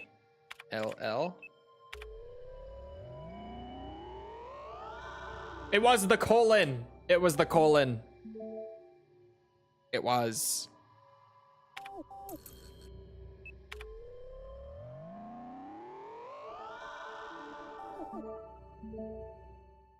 I mentioned that I barely passed biology, but I passed, clearly.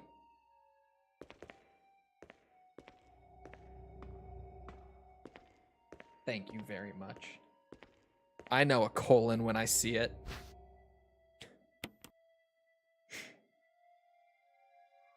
Yeah, I can recognize a colon. There's another item in here. I swear it's gonna be on one of these shelves. knowing this game. And Chris is gonna keep saying it's a variety, aha, of chemicals. That was a lot easier than I thought. Thank God. I was like, I know it's gonna be tucked in here somewhere. Just a single green herb. We munch those. All right, there's a door upstairs that's unlocked now.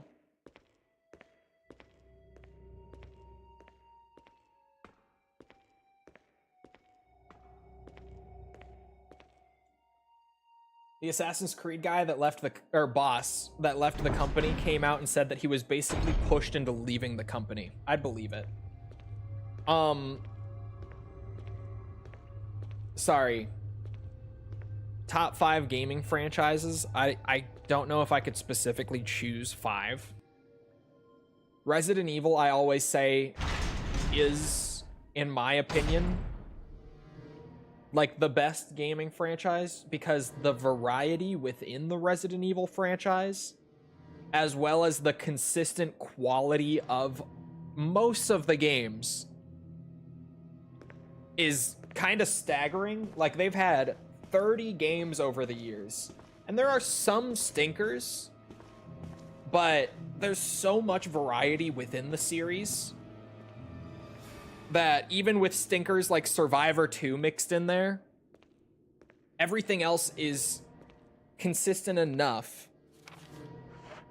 and varied enough that, like, it is hard to ever get sick of Resident Evil, assuming you're able to enjoy different takes on the same series.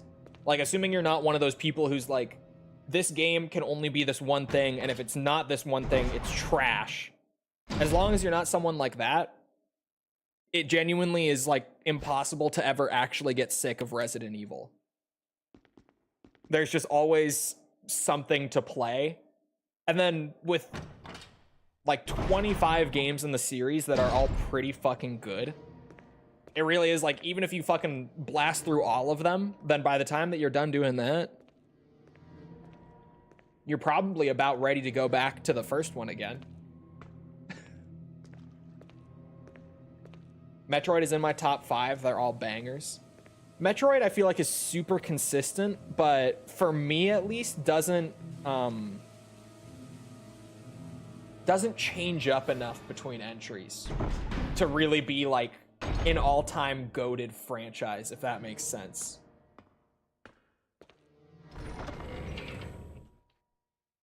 The new person in charge of AC is the head of Ubisoft's son.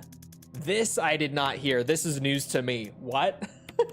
That is the first time I've heard that. Ooh, is that real? Is that actually real?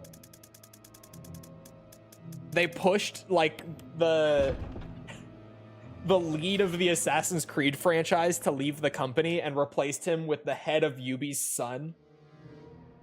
That, oh my god, that can't be right. I missed that part of the story, clearly.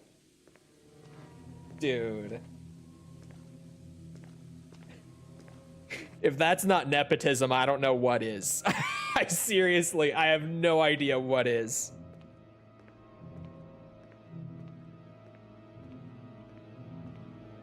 Arkham games? I love the Arkham games, but, like, there's only 4 of them. One of them's not even that good. I would say with the Arkham games, 2 of them are great, 1 of them is good, and 1 of them is meh. So, like, as much as I love them, they're nowhere near GOAT status, you know? And Armored Core is its own thing. Armored Core genuinely, for me at least, could be up there. Kind of because, like, similar to what I said with Resident Evil, there are so many games, and the formula changes so much between every entry. Like, things change so much between the Armored Core games, and then even, like, within every single Armored Core game, the amount of build variety and just shit that you can play around with, like the time that you can get out of every single entry, from like making a totally new build and trying out new stuff And even just, you know, alongside that, trying to like visually design the AC to look cool and fit the theme you're going for. The amount of playtime that you can get out of every single Armored Core game before you get bored of it is already crazy enough. And then there's like 18 of them. It's kind of wild. That one genuinely, like, I just stream them here and there for the hell of it, because like they don't really get old. And even when they do, you take a little bit of time away and then you kind of get that itch where you're like, I could make a totally new AC and I could do this or I could do that and I could play through the game like that again. And also the games aren't that long, which helps. Like most Armored Core games are like 6 hours to get through. Not all. Armored Core 6 is like a 15-hour game on your first playthrough, mind you. But for the most part, they're nice and short too. So it really is like getting a burst of high quality game, but then just so much replay value within that game that you don't mind just blasting it over and over. Especially if you play a lot of them and you've got like 10 Armored Core games that you really like. And so you can blast one and then go play some of the other ones for a while and blast those and then come back. And that's a series that is hard to get sick of. MGS has to be up there. But top 5, like, I'm so hesitant to say anything is top 5 because top 5 is so high. Like, even MGS, I'm hesitant. Because MGS 2, outside of the mainline games, gets really iffy in terms of quality. Good variety, but like very, very inconsistent quality between them. So including spin-offs, which is true of Resident Evil as well, to be fair. Survivor 2 exists. How do you replay the game? Like, is there a mode? You can keep playing on the same save file and just go back. Like, when you finish the game, because Armored Core has different story routes and stuff too, when you finish the game, depending on which one it is, like the older games, once you finish one, it will just unlock every other mission that you didn't play, and you get like a full mission select where you can replay the stuff you did, as well as go back and check out the stuff that you didn't get to experience the first time through. Or for some of the later Armored Core games that started to take the story routes a lot more seriously, they just do New Game Plus, where after you finish, you go back to the start with your current build and like cash and all that. And you just start from the beginning, and you're given the chance to go through and try to get the other endings as well. Yakuza is probably in my top 5, might be recency bias. Yakuza, talk about variety and replayability. That's one that genuinely, the more I play of the Yakuza series, the more it creeps up there. Like, just the more time I spend with that series, the higher and higher it goes. And it's crazy that it's so niche, because you play them and you're like, this is amazing. Because you play one and you're like, this is really good. And then you play another one and you're like, okay, that's a banger too. And then, like, I'm at the point where I've played, what, like 12 Yakuza games? And genuinely, all of them have been bangers in different ways. They all have, like, their strengths and weaknesses for sure. But, like, all of them are bangers in their own way. And then all of them are also, like, anywhere from 30 hours to 100 hours of playtime that you can reasonably get out of them. And then, like, I still have another 12 or so games to go that I haven't played from this series. And, like, I haven't even gotten to the point yet where I'm going back to the start to replay them just for the hell of it. Like, the sheer thousands of hours of high-quality gameplay across the Yakuza franchise is insane. Like, it's one of those that the more I play, the more I'm just like, holy shit, how did they do this? How did they just consistently make these bangers and like offer so much content in every single one and still release like one every year or two, going all the way back to the start of the series. It's crazy. It's crazy. Especially with spin-offs. Like Kenzan is a spin-off, but it's still one of the best ones. Kudokyo is a spin-off. That honestly might be my favorite one still, like full stop. The original Kudokyo for PSP. It's a PSP spin-off even. And that might genuinely be my favorite still. It's crazy. It's crazy. Anyway, security protocols. Level 1. Heliport for executives' use only. This restriction does not apply in the event of an emergency. Basement Level 1. Passage to heliport. Entry is prohibited unless accompanied by a consultant researcher, holding in hiccups, or the chief of security. Unauthorized persons entering the heliport will be shot on sight. Elevator. The elevator stops during emergencies. Basement Level 2. Visual Data Room. For use by the Special Research Division only. All other access to the Visual Data Room must be cleared with Keith Arving, Room Manager. Basement Level 3. Prison. Sanitation Division controls the use of the prison. At least one consultant researcher, E. Smith, S. Ross, A. Wesker, must be present if viral use is authorized. Triple lock door. Entry into the room is limited to the sole person who deactivates the lock with all of the passcodes. Accessing the exclusive output terminals located in each section of the senior researchers deactivates the lock. Power room. In this room, nitro compound is used as the primary fuel source of power. Access is limited to headquarters supervisors. This restriction may not apply to consultant researchers with special authorization. Passcode output terminals. Use and access of the output terminals is limited to authorized senior researchers. Basement Level 4. Regarding the progress of Tyrant after the administration of T-Virus, illegible hereafter. Until recently, Yakuza was fairly niche, wasn't it? Oh, the Yakuza-like thing? I was confused. Yeah.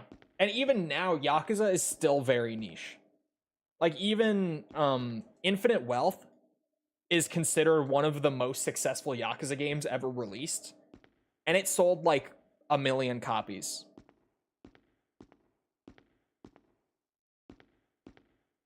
So even now, like, Yakuza is still only just getting going in terms of mainstream appeal. It's had a couple of big boosts over the years between Yakuza 0 and Yakuza 7, but still very niche. By comparison to, like, other major AAA franchises, still super niche.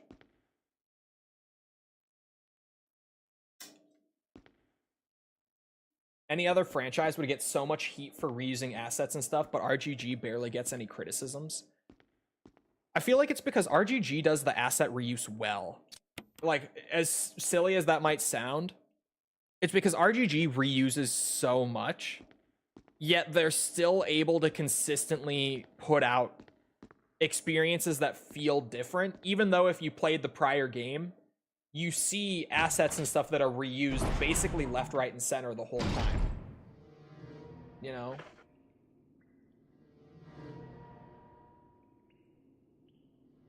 How and why are they still being made and haven't stopped? What, you mean with sales that low? It's because their production is cheap. It's one of those situations where a lot of the time people just think in terms of the raw sales number for, like, gauging success. But because the Yakuza games are developed on such small budgets, they're still incredibly profitable for Sega. And it's like how Resident Evil 6 was able to sell like 6 million copies when it came out. And Capcom still very publicly was like, yeah, this game was considered a failure for us. Like, this game made us reconsider how we structured our entire company because it was that much of a flop. And that's just because Resident Evil 6 was so fucking expensive to develop that even though it sold millions, they spent so much making the game that it wasn't really enough to result in something that was profitable for them. Over the years, Resident Evil 6 has continued to sell, grammar. And now, I think RE6 is sitting at like 13 million copies sold lifetime. But more than half of those copies are from sales like a year or two after, from more than a year after the initial release, let's say. Which by that point, the company has already assessed whether or not the project was a positive or a negative one and started production on the next. So when it comes to Capcom and how they assessed Resident Evil 6, the majority of those 13 million copies that you'll see if you look up the sales now weren't factored into their decision making back in like 2013. Because most of those sales came from like 2014 and on. I don't remember how many copies it sold at release. I think it was like 5 or 6 million within the first year. And then it's kind of been trickling since, right? Graphics don't look too bad for its age. Oh, they don't look too bad, eh? For a game from 2002? Yeah, 2002. They don't look too bad, eh? Oh yeah, this looks pretty all right for 2002. Yeah, this is an okay looking Game Boy game. You know. Or Game Boy, whoa, GameCube. There would be accusations of witchcraft if this was a Game Boy game. Surprise Owen cameo. Pre-rendered backgrounds are beautiful. They are in Remake. Is Zero? Bro. RE0 came out later in 2002. This came out in like February or March-ish, if I remember. And then Zero came out like October, November in the same year. Zero's pre-rendered backgrounds even put some of these to shame. RE0 has some of the most insane artwork for pre-rendered games ever. Fucking crazy.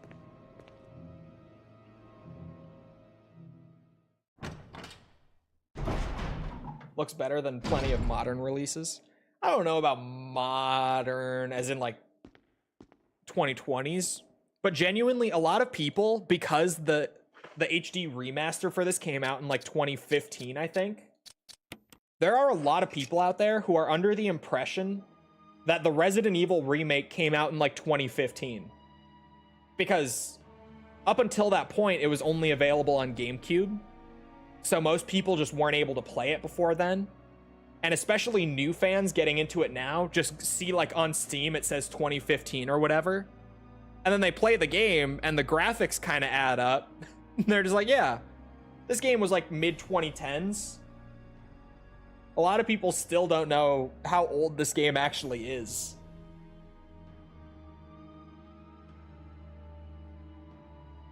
March for remake, November for Zero. Okay. Better than Skate, that's true, but that's a low bar. Anyway, Umbrella, bioorganic weapon official report. MA39 Cerberus. FI03 Neptune. MA121 Hunter. T002 Tyrant. Bioorganic Weapons Research Group. Development staff. The guy in the sunglasses is pretty cool. Bet you guys have never seen a scientist wear sunglasses in the lab, huh? It's a pretty cool looking guy. 8462. Wait. I kind of forgot there even was a passcode thing here. 8462. Oh, it did work. Okay. He's blind. The blind scientist on the team.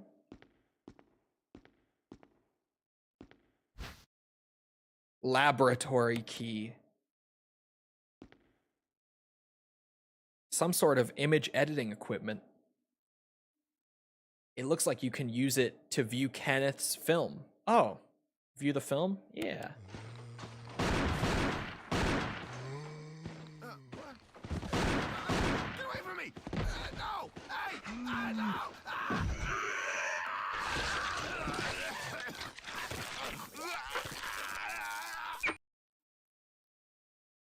Oh. Something like this came out in 02. To be fair,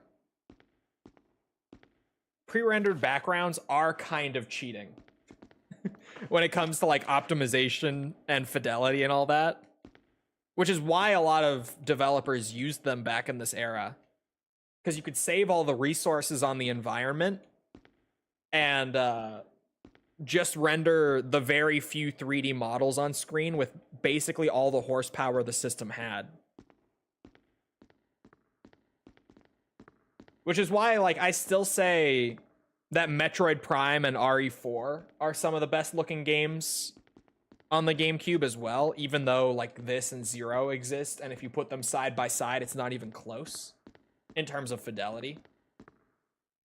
I still give those games so much credit because they are fully 3D, and they still look damn good for being on GameCube.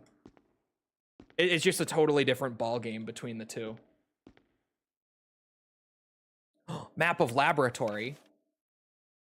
But yeah, back to the Yakuza thing. Hold on, Tibby. Tibby's still here. Think about this, Tibby. Because, hold on, you're in the middle of 5. So that's your 6th Yakuza game you've played. Now just think, there are like 25 Yakuza games already out. And they are consistently of the quality that you have seen. And of the scope that you have seen. And that's where I just more and more, as I play the Yakuza games, I progressively am more impressed. Because every time I'm just like, they did it again. And there is this much more to enjoy. Like, it keeps going. It never stops. They just keep going. They keep cooking and cooking. And then just when I think that maybe with like the Resi series almost being done, the Yakuza series being about halfway right now, I'm just sitting here thinking, yeah, I might be able to, like, I will be able to have the Resi series done in time for Requiem. So that's already great. But I might even be ready for Stranger Than Heaven when that comes out. Like, I can cover that when it's the new Yakuza game. And then they're just like, Yakuza 3 remake in February. And I'm fucked. There's just another one. They don't stop. They just keep releasing them. It never ends. There is always a new Yakuza game. They never slow down. It does not it does not stop.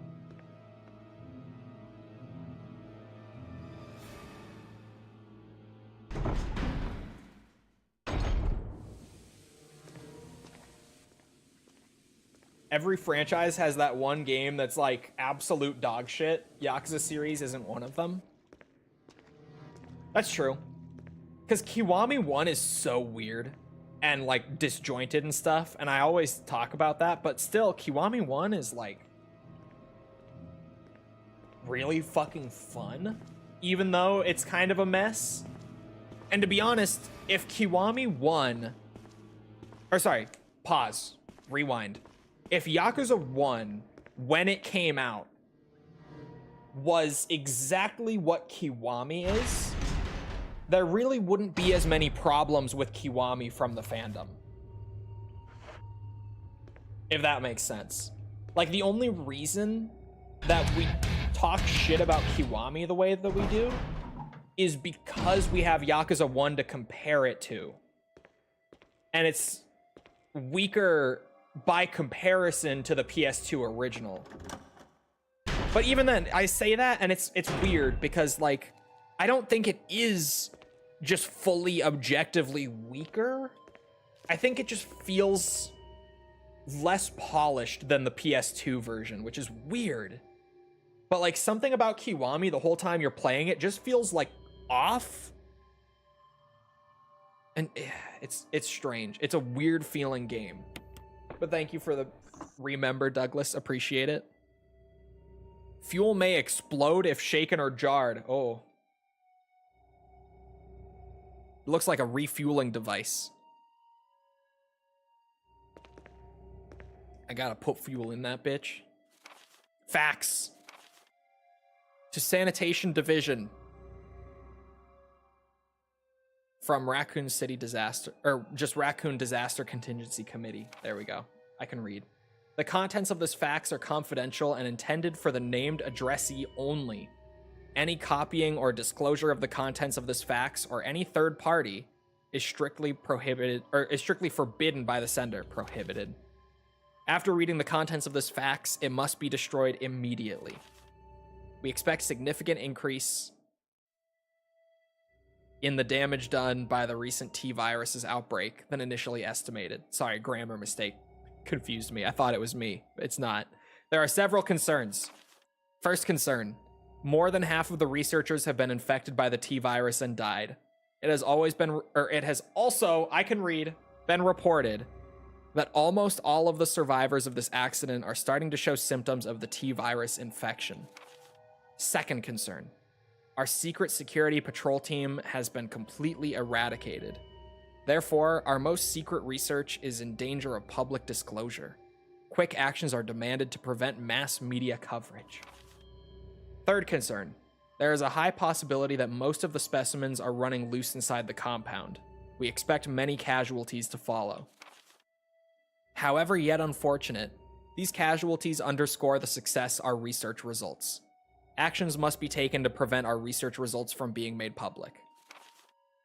We suspect the first official intervention will come from the state police and S.T.A.R.S. We strongly recommend taking measures against them first. And I finally found a passcode device. Holy hell, it takes a long time in Remake. Compared to RE1, crazy. Same for Twin Snakes. Yeah, Kiwami, at least Kiwami 1, haven't played 2 yet, but Kiwami is like a Twin Snakes situation, where Kiwami 1 is a good video game. It's a good Yakuza game, even.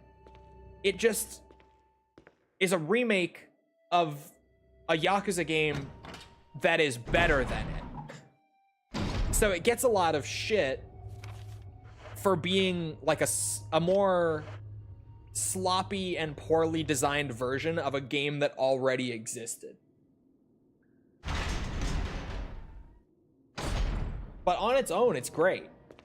It's just not as good. And like, now that I've played Kiwami and reviewed it and everything, I'm even more diehard on like, bro, you gotta find a way to play the PS2 games. They are worth it. You know, before, I could never, you never know with remakes like that, because like with Twin Snakes, people act like it's like the worst Metal Gear ever made. But then you play it and it's still like a solid 8 out of 10 game. It's just not the 9 or 10 out of 10, depending on who you ask, that Metal Gear Solid 1 is, right? But if you played that as your first experience with MGS1, you would still largely get the MGS1 experience, just in a different flavor. That's just not as good, but like it works. It's serviceable. Just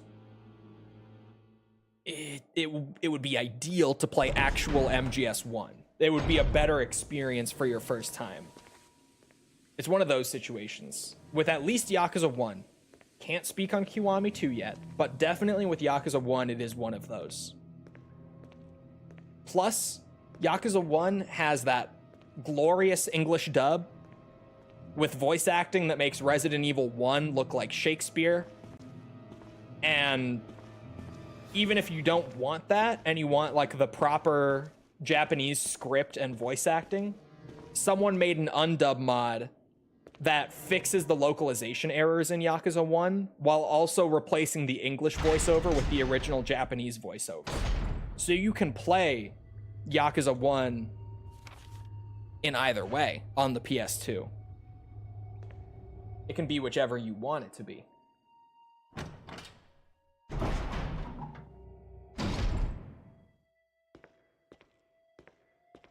I bet you're from the Shimano family. I love that I can never say Shimano without overly emphasizing all 3 syllables of it because of that line. Because of the way that Yuya says it in the Yakuza 1 dub. I will never be able to say it normally ever again.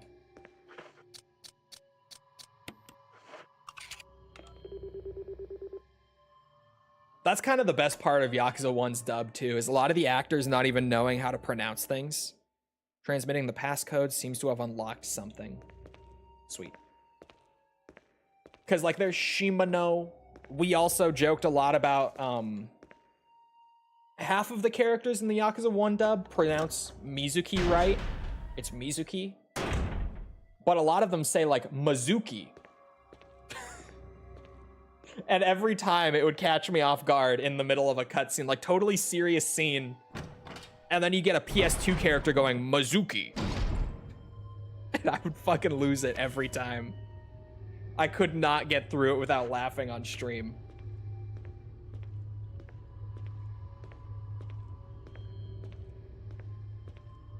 Yakuza 1's dub is glorious. Like, it's one of those dubs that is so bad that you can genuinely recommend it to people just because it's hilarious and it's funny. And it does add a certain charm to it. Sometimes Flynn, autocorrect moment. Quentin Flynn. Do I want to go up here? I don't remember how this works exactly.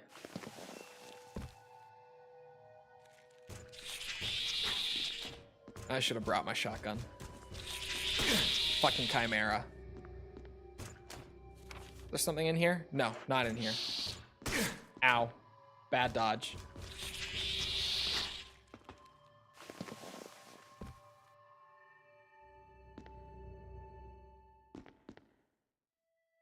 I might have to crack my window. Oh, there's another... Okay. There's another security device, too. Nah. No, we're not doing this. Not like this. I'll go back through the vents, actually. Okay. Item box. We're gonna grab the shotgun and the thing for the security panel. Fucking Chimera. That's genuinely earlier when I was like, I could just use the shotgun. I have plenty of shells.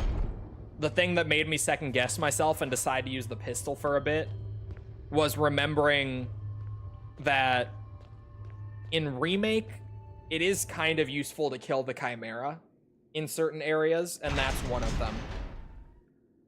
It just allows you to actually do things in there, not having a Chimera up your ass.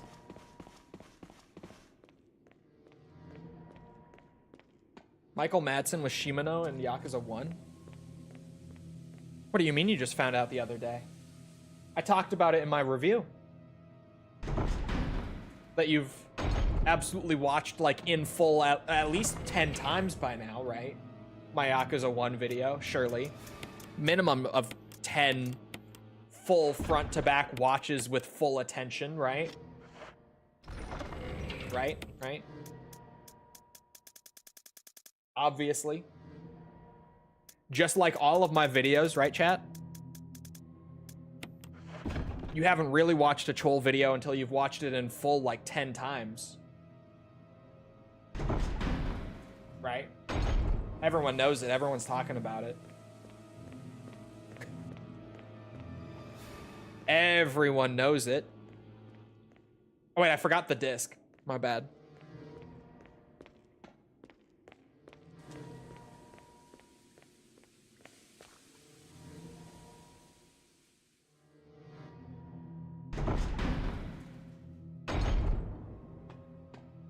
Gotta rewatch the Yakuza 1 video. Seriously, you're goddamn right you do. I think everyone needs to, actually. No bias. Clearly.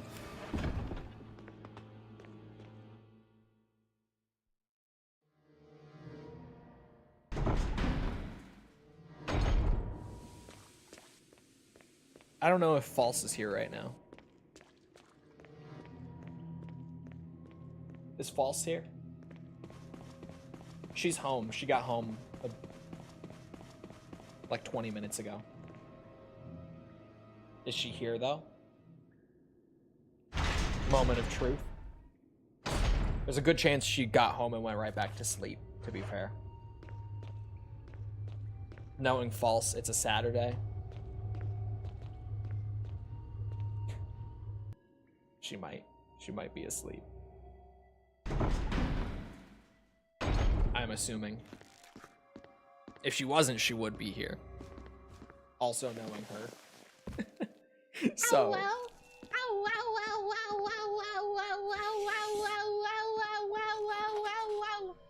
Now I sound like that fucking dog VTuber. Never mind, she's right there. Obviously.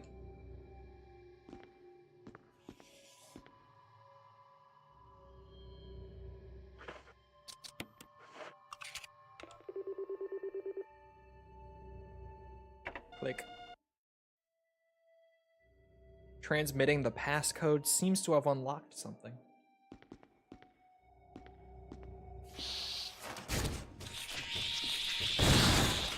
Bitch.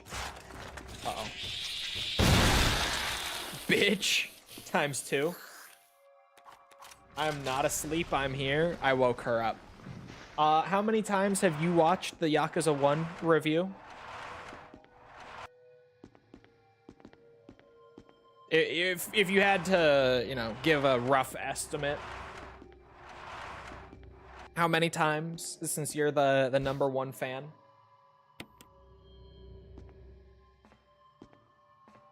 How many times, approximately, would you say? Just for reference. I didn't eat when I was out because I didn't like the food. Oh, okay. Like watched? Yeah. Like full attention. Like, you know, you totally watched it front to back. Because I was just telling chat that, like, it's you haven't really watched a Chole video until you've given it your full attention and watched it the entire way through like 10 times. So you being like the #1 fan, for frame of reference, you know, just for them to know, like how many times would you say you've given it a full good watch like that? Just to gauge it, since you're the professional opinion here as the biggest Chole fan. Like 20 times? See, it's worth at least 20, chat. It's worth at least 20. You heard it here first. #1 fan said so. So, it's true. You know it's true. How the fuck do I get into that room again? Wait, is it this room? It is this room. Oh. Okay, never mind. I don't need to be in here. I can't climb that.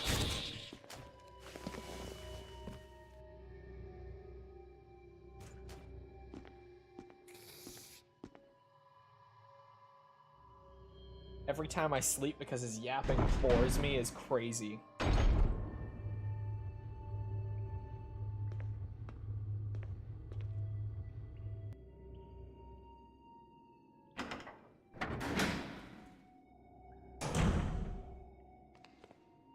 Nolan North too. Did I mention on stream that playing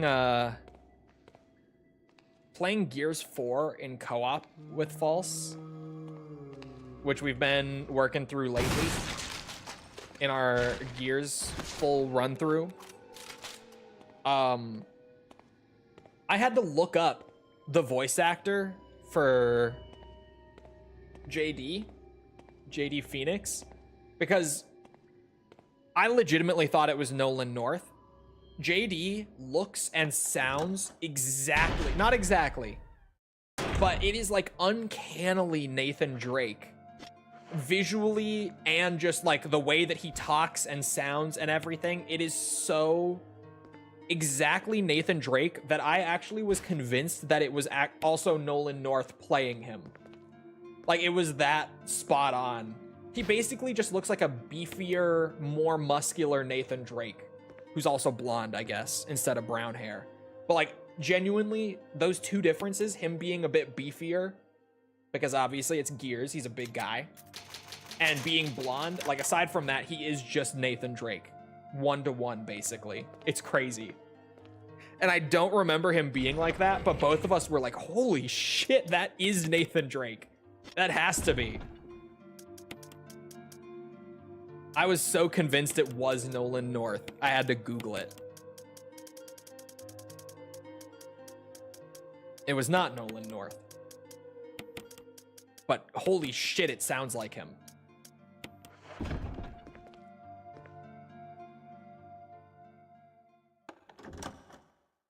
No one can tell me different. It was wild that it wasn't. At least to me.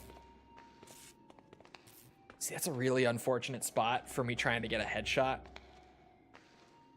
I'll just pull you back here. Yeah, okay.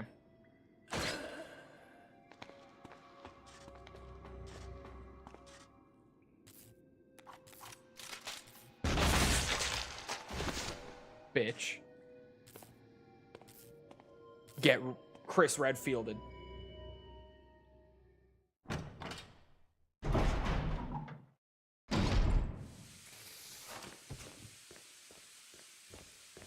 Oh wait, don't I want to go over here first? Oh no. What have I done?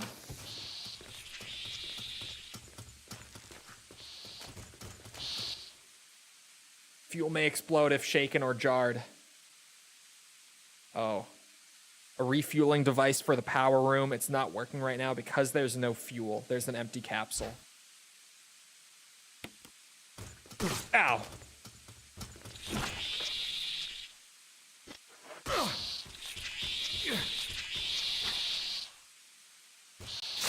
Holy shit, you can use a defense item getting grabbed from the ceiling by Chimera?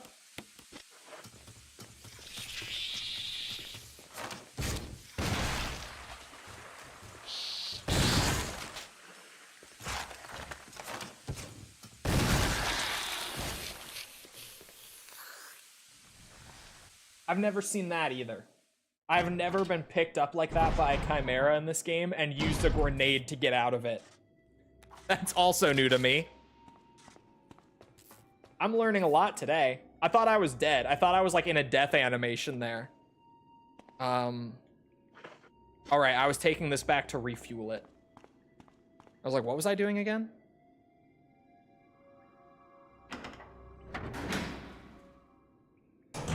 Brought home Popeyes? Oh, fuck yeah. I love I haven't had Popeyes since I lived in the South.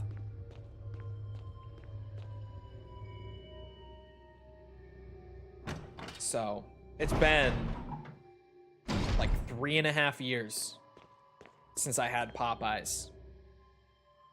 And Popeyes was like my second favorite fast food chain.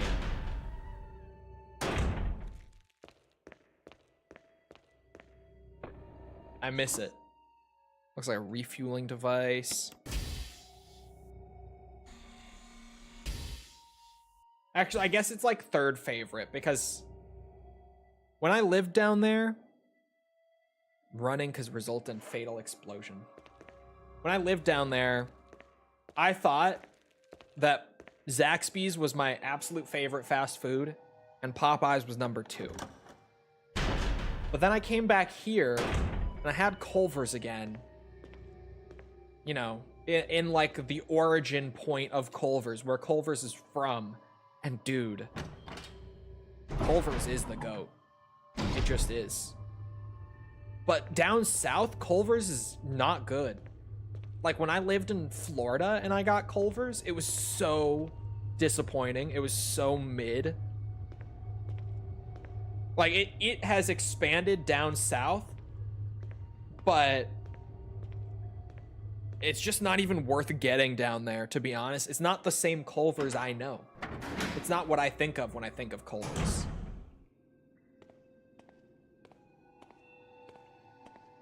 There are plenty here, but your Culver's will suck. Yeah. I have Zaxby's and Popeyes at least. They actually...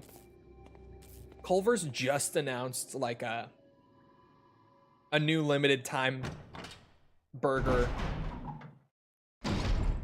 This is how much I love Culver's. When they do announce one, I'm like, oh dude, I gotta go try the new Culver's burger. What was it? I have to go look in the app now. Wait, there's two. Okay, whoa. The one that I saw was the roasted garlic and bacon pub burger.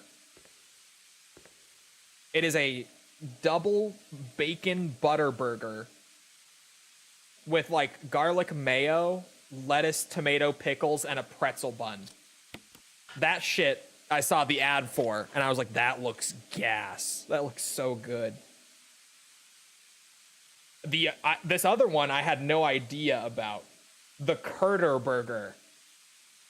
A gooey, golden Wisconsin cheese curd crown. It's like a cheese curd patty. It's like a full-size cheese curd. Stacked on top of our signature deluxe butter burger. That is insane. I've not heard of that one until just now. I gotta get that. That cheese curd one. I'm only just now seeing the cheese curd one. I gotta go get both. I gotta go get both. And Cookout? Oh yeah, you guys do have Cookout. Cookout's good too.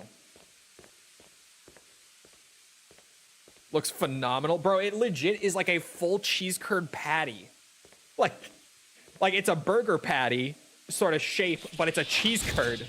It's a giant fucking cheese curd, dude. What is that?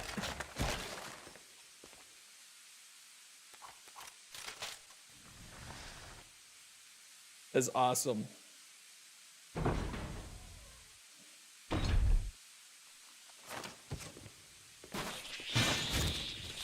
Also, I love that I start talking about Culver's and the hockey club guy comes in. We're not from the north, officer. We're not.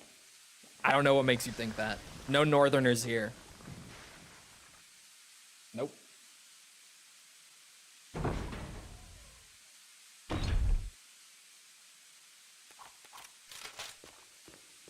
God, I gotta crack my window. This sun is shining through. Like, you can see how bright it is coming from the window compared to just the rest of the room. That shit is hot.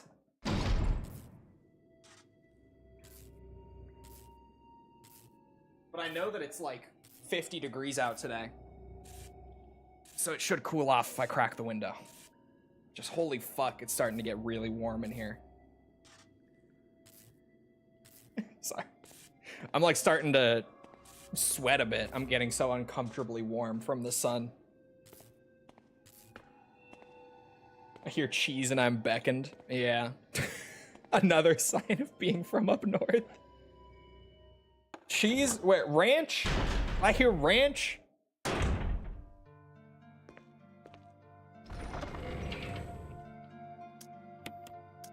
The other night, my buddy and I got a basket of chicken tenders at the bar. We're grown men.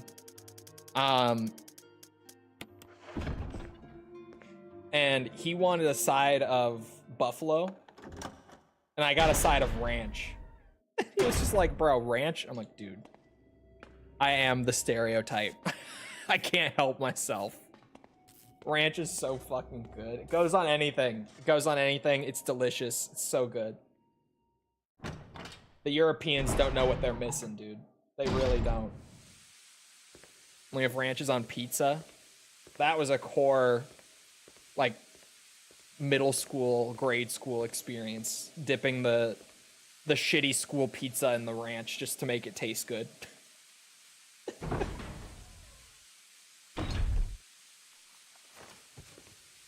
Oh god, I hear him. He's winding up. There he is. Oh, ow. Being able to one-tap their heads off with the shotgun is great in Remake. I love that.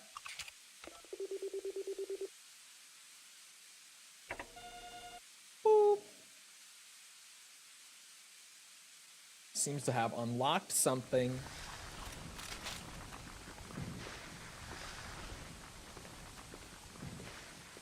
Oh yeah, false.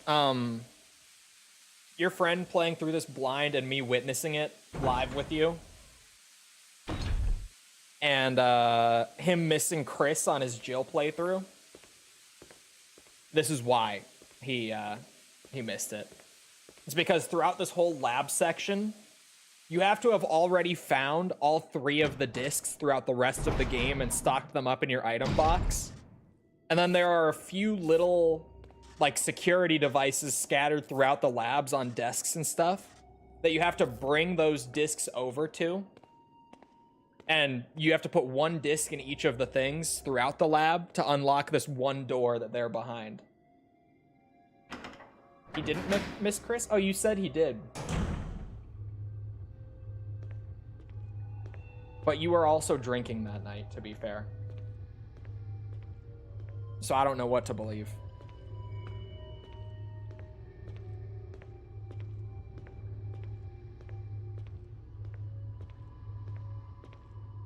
I think you assumed? No, we were talking about his.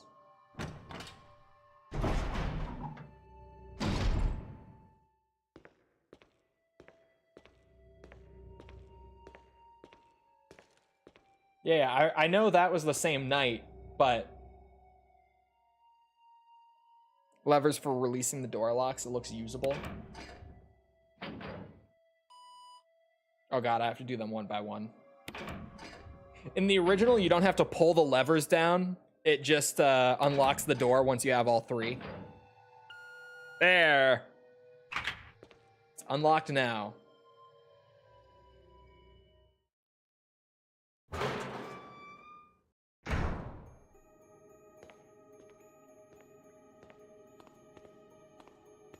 Oh yeah, False did show me some of Advent Children. Because I was too drunk. Yeah, that's what I'm saying. Like, you said that he missed Chris, but because you were drunk, it might have just been nonsense.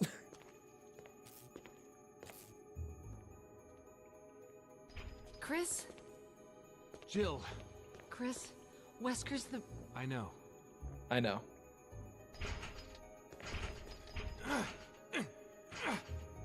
I played the original Jibble. I can't open it. Just wait, I'll be back. Okay.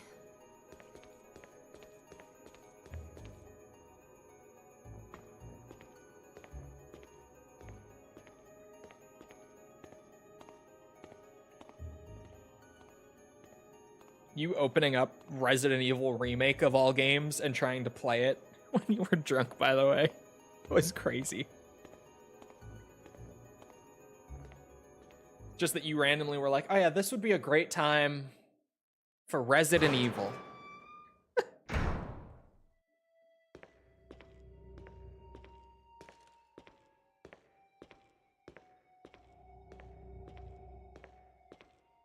Yeah, I knew this is where she was going.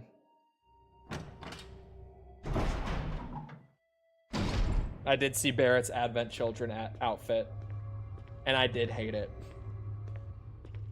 I didn't say I hated it. I said I disliked it, but I did hate it. I did.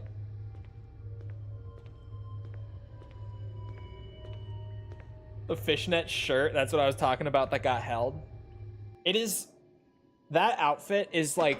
So every once in a while, you get one of these from like Japanese games and movies and all that, right? Just Japanese media in general, anime, whatever it might be. It is so like... textbook Japan thinking of what like a cool American character looks like. And it's just so Japan. Like, I don't even know how to really phrase it, but I feel like everyone kind of knows what I'm talking about.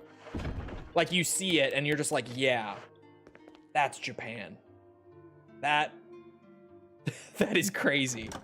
And it was just so like, what is this?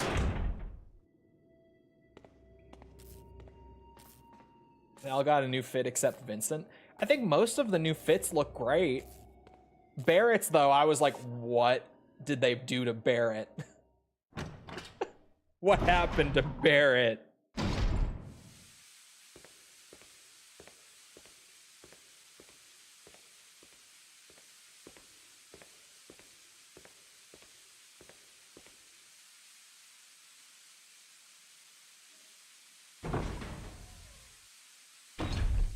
Cole is toxic. I'm not toxic. I get all these. Everyone always says like, oh, Cole is so toxic, like when he plays Tekken. I don't know what they're talking about. I have no idea what they're talking about.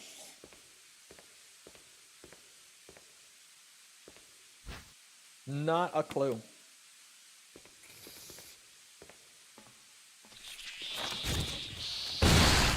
Bitch. It's so fun. I remember for years I didn't know about that trick in Remake.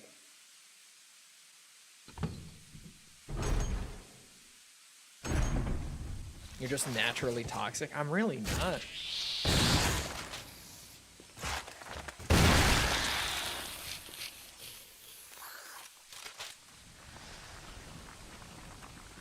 You know, I just get like a big counter hit when someone's mashing on Tekken, and you know, I might call them a stupid bitch, but like,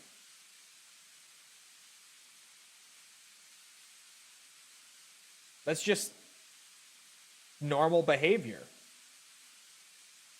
Kazuya players understand.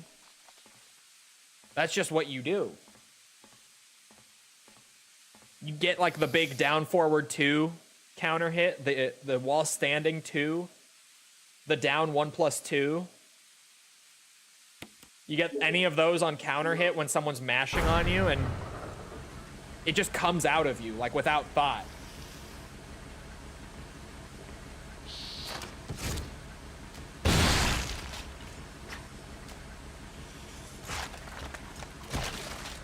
You're toxic on COD? Bro, she is. That is actually true. False on COD is crazy shit.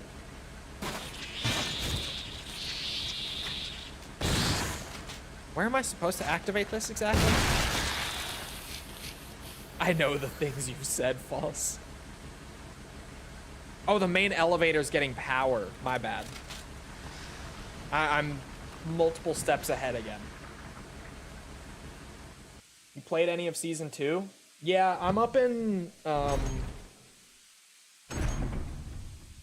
blue on Kazuya right now. I'm the rank above Fujin right now. I can't remember the name. But I'm the one above Fujin on Kazuya right now.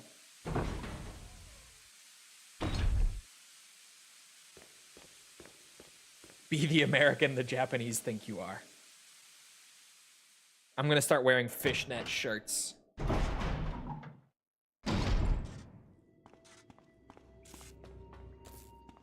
It's hard for me to keep the blue ranks straight because they're all, or not because they're all, because, I mean, with any rank, like any color tier, they all sound similar. But beyond that, with the blue ranks, there being 4 of them, makes it harder for me to remember.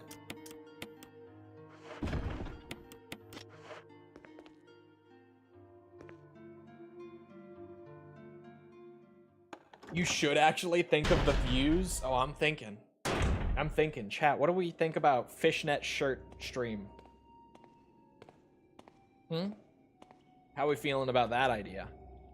The elevator isn't working. Oh, I have to hit the switch on the right side. Of course. God, look at that background, though. Seriously, this game sometimes, it's crazy. Raijin, yes. I'm in Raijin right now. Rebecca! I saw you in the inner garden. I finally caught up. Bro, that was ages ago. Well, where were glad you? You're okay. No more following. Just stay with me, kid. That's my plan, sir.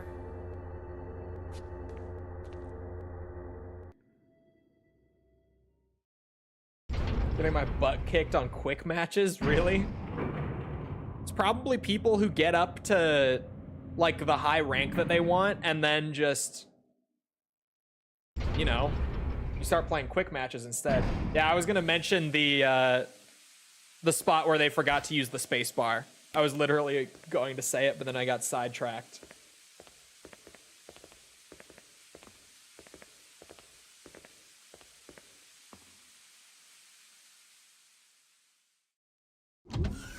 Found Wig. Yeah, we found Wig in a random GTA San Andreas stream. Someone spotted him.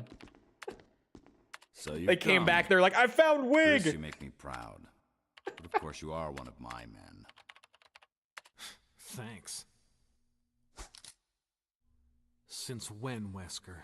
Yeah, it was Rebel, that's right. I'm afraid I don't know what you're talking about. Since when have they been slipping you a paycheck? I think you're a bit confused. I've always been with Umbrella. And stars were Umbrella's. No, rather, my little piggies. The DC tyrant Douglas virus is leaked, Wesker, bro. polluting this whole place, and unfortunately, I had to give up my lovely members of S.T.A.R.S. You killed them with your own dirty hands! You son of a bitch! No. Oh yes, dear. Just like this. Becca! Don't move! You... I don't think you want to die just yet. I have something that's of some interest to you.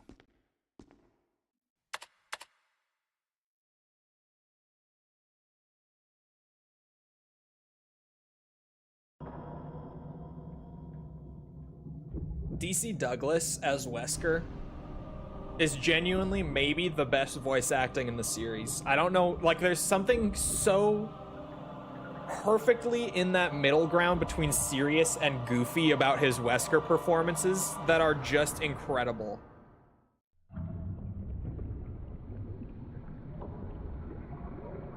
Like, he genuinely is right in that perfect sweet spot with this character. Ultimate life form. Tyrant. Wesker, you've become senile. Chris, you'll never understand. It's magnificent.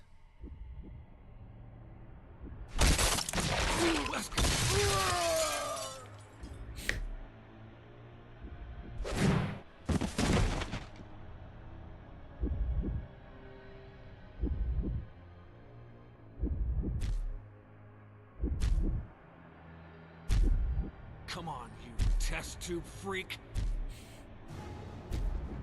Bow! Bow!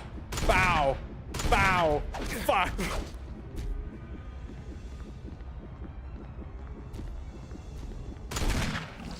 Stay back, you big bitch.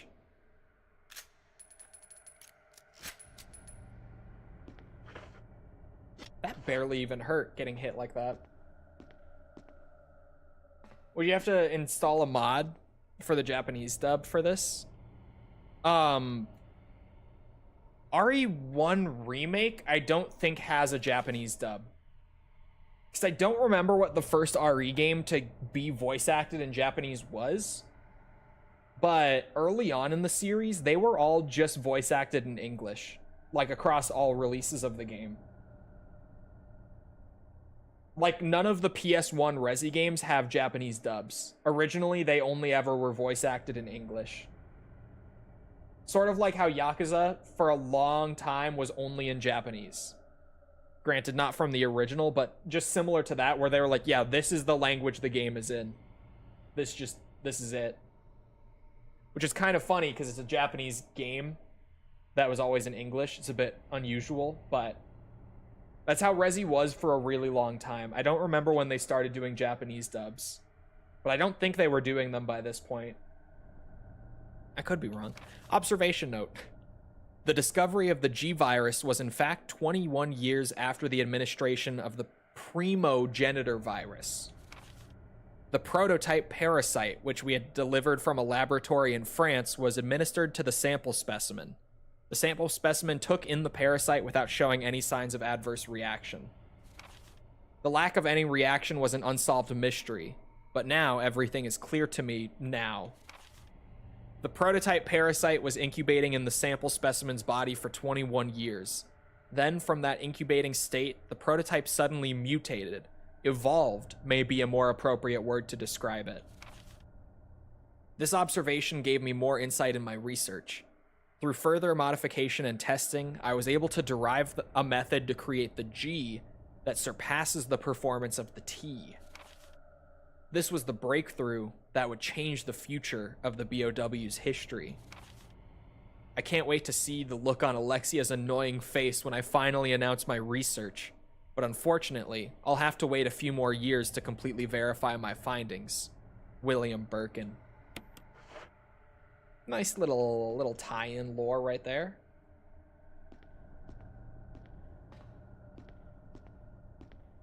The lips don't match the voices at all. It's just because the characters aren't expressive. The characters are super stiff.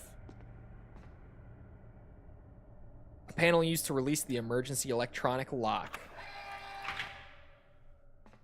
Just like that. Easy clap. Tyrant got some cheeks on him. Hey.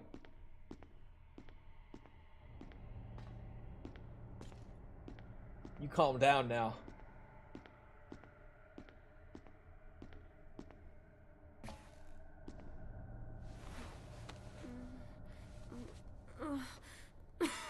Rebecca! Chris. It's a good thing you were wearing your bulletproof vest. There's nothing left for us to do here. Let's get moving. Okay. Chat, does anyone know, or could anyone find out what the first RE game to have a Japanese dub was? Because now I'm trying to think and I don't know what it was.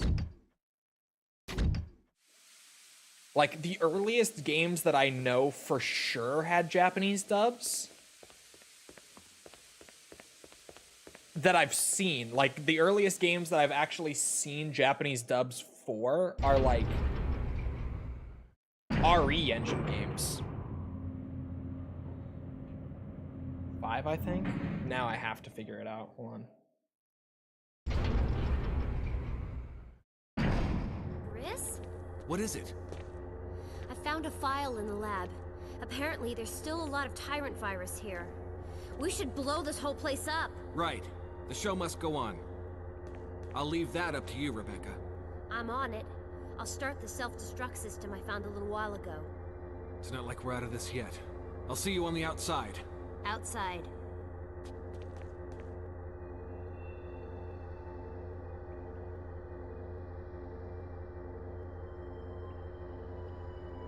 Since Revelations is what I'm finding too. Revelations 1, apparently. Wait.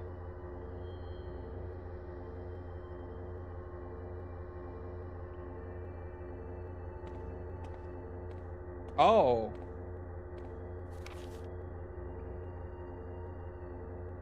Oh. I'm finding crazy lore I didn't know.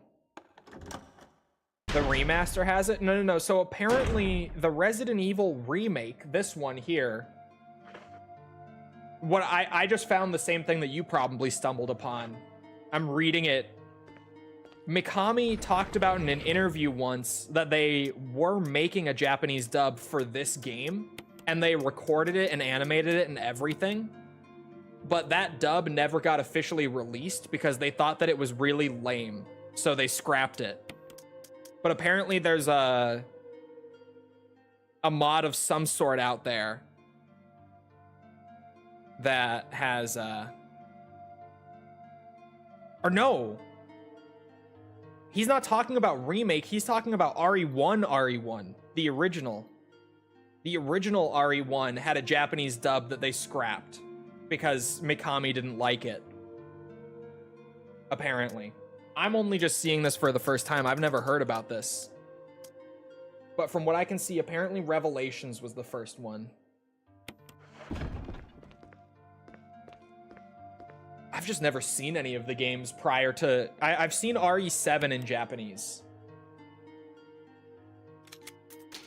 But that's the first one that I can think that I've, like, actually seen.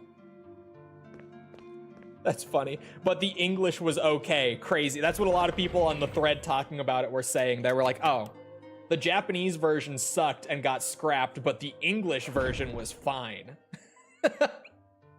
It probably was that both were bad, but language barrier stuff was a huge problem in general with RE1's production. So they probably just didn't understand the language well enough to know that that the acting was really bad anyway in English. When was Revelations? Revelations was after 5, before 6 in terms of like mainline series. It came out after RE5 and it came out just before RE6. Now I'm curious on how bad that dub was. Me too, to be honest.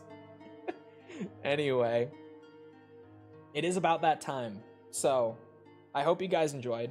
If you did enjoy, if you haven't done so already, feel free to go ahead and leave a sub, follow, whatever. Come back another time. We're doing this. We're doing all sorts of other stuff, like Yakuza 2, Metal Gear Solid 3, Ace Combat 6. We're working on a bunch of 100%s right now. So come back for any of it. It's all good stuff, in my opinion. Also, if you enjoyed, feel free to go ahead and leave a like. Algorithm, you know how that goes on the YouTube side. It helps boost it. I appreciate it. Thank you if you've done so already. Thank you if you're about to do so. If you're looking for links to anything else outside of Twitch or YouTube to engage with the community, check out links in the description below on YouTube or on Twitch. They're on the channel page. They're in chat commands. Things like Twitter, Discord server, whatever. You'll find what you're looking for. Other than that, though, once again, I hope you guys enjoyed. I hope to see you always back here next time. I hope you all have a great rest of your day.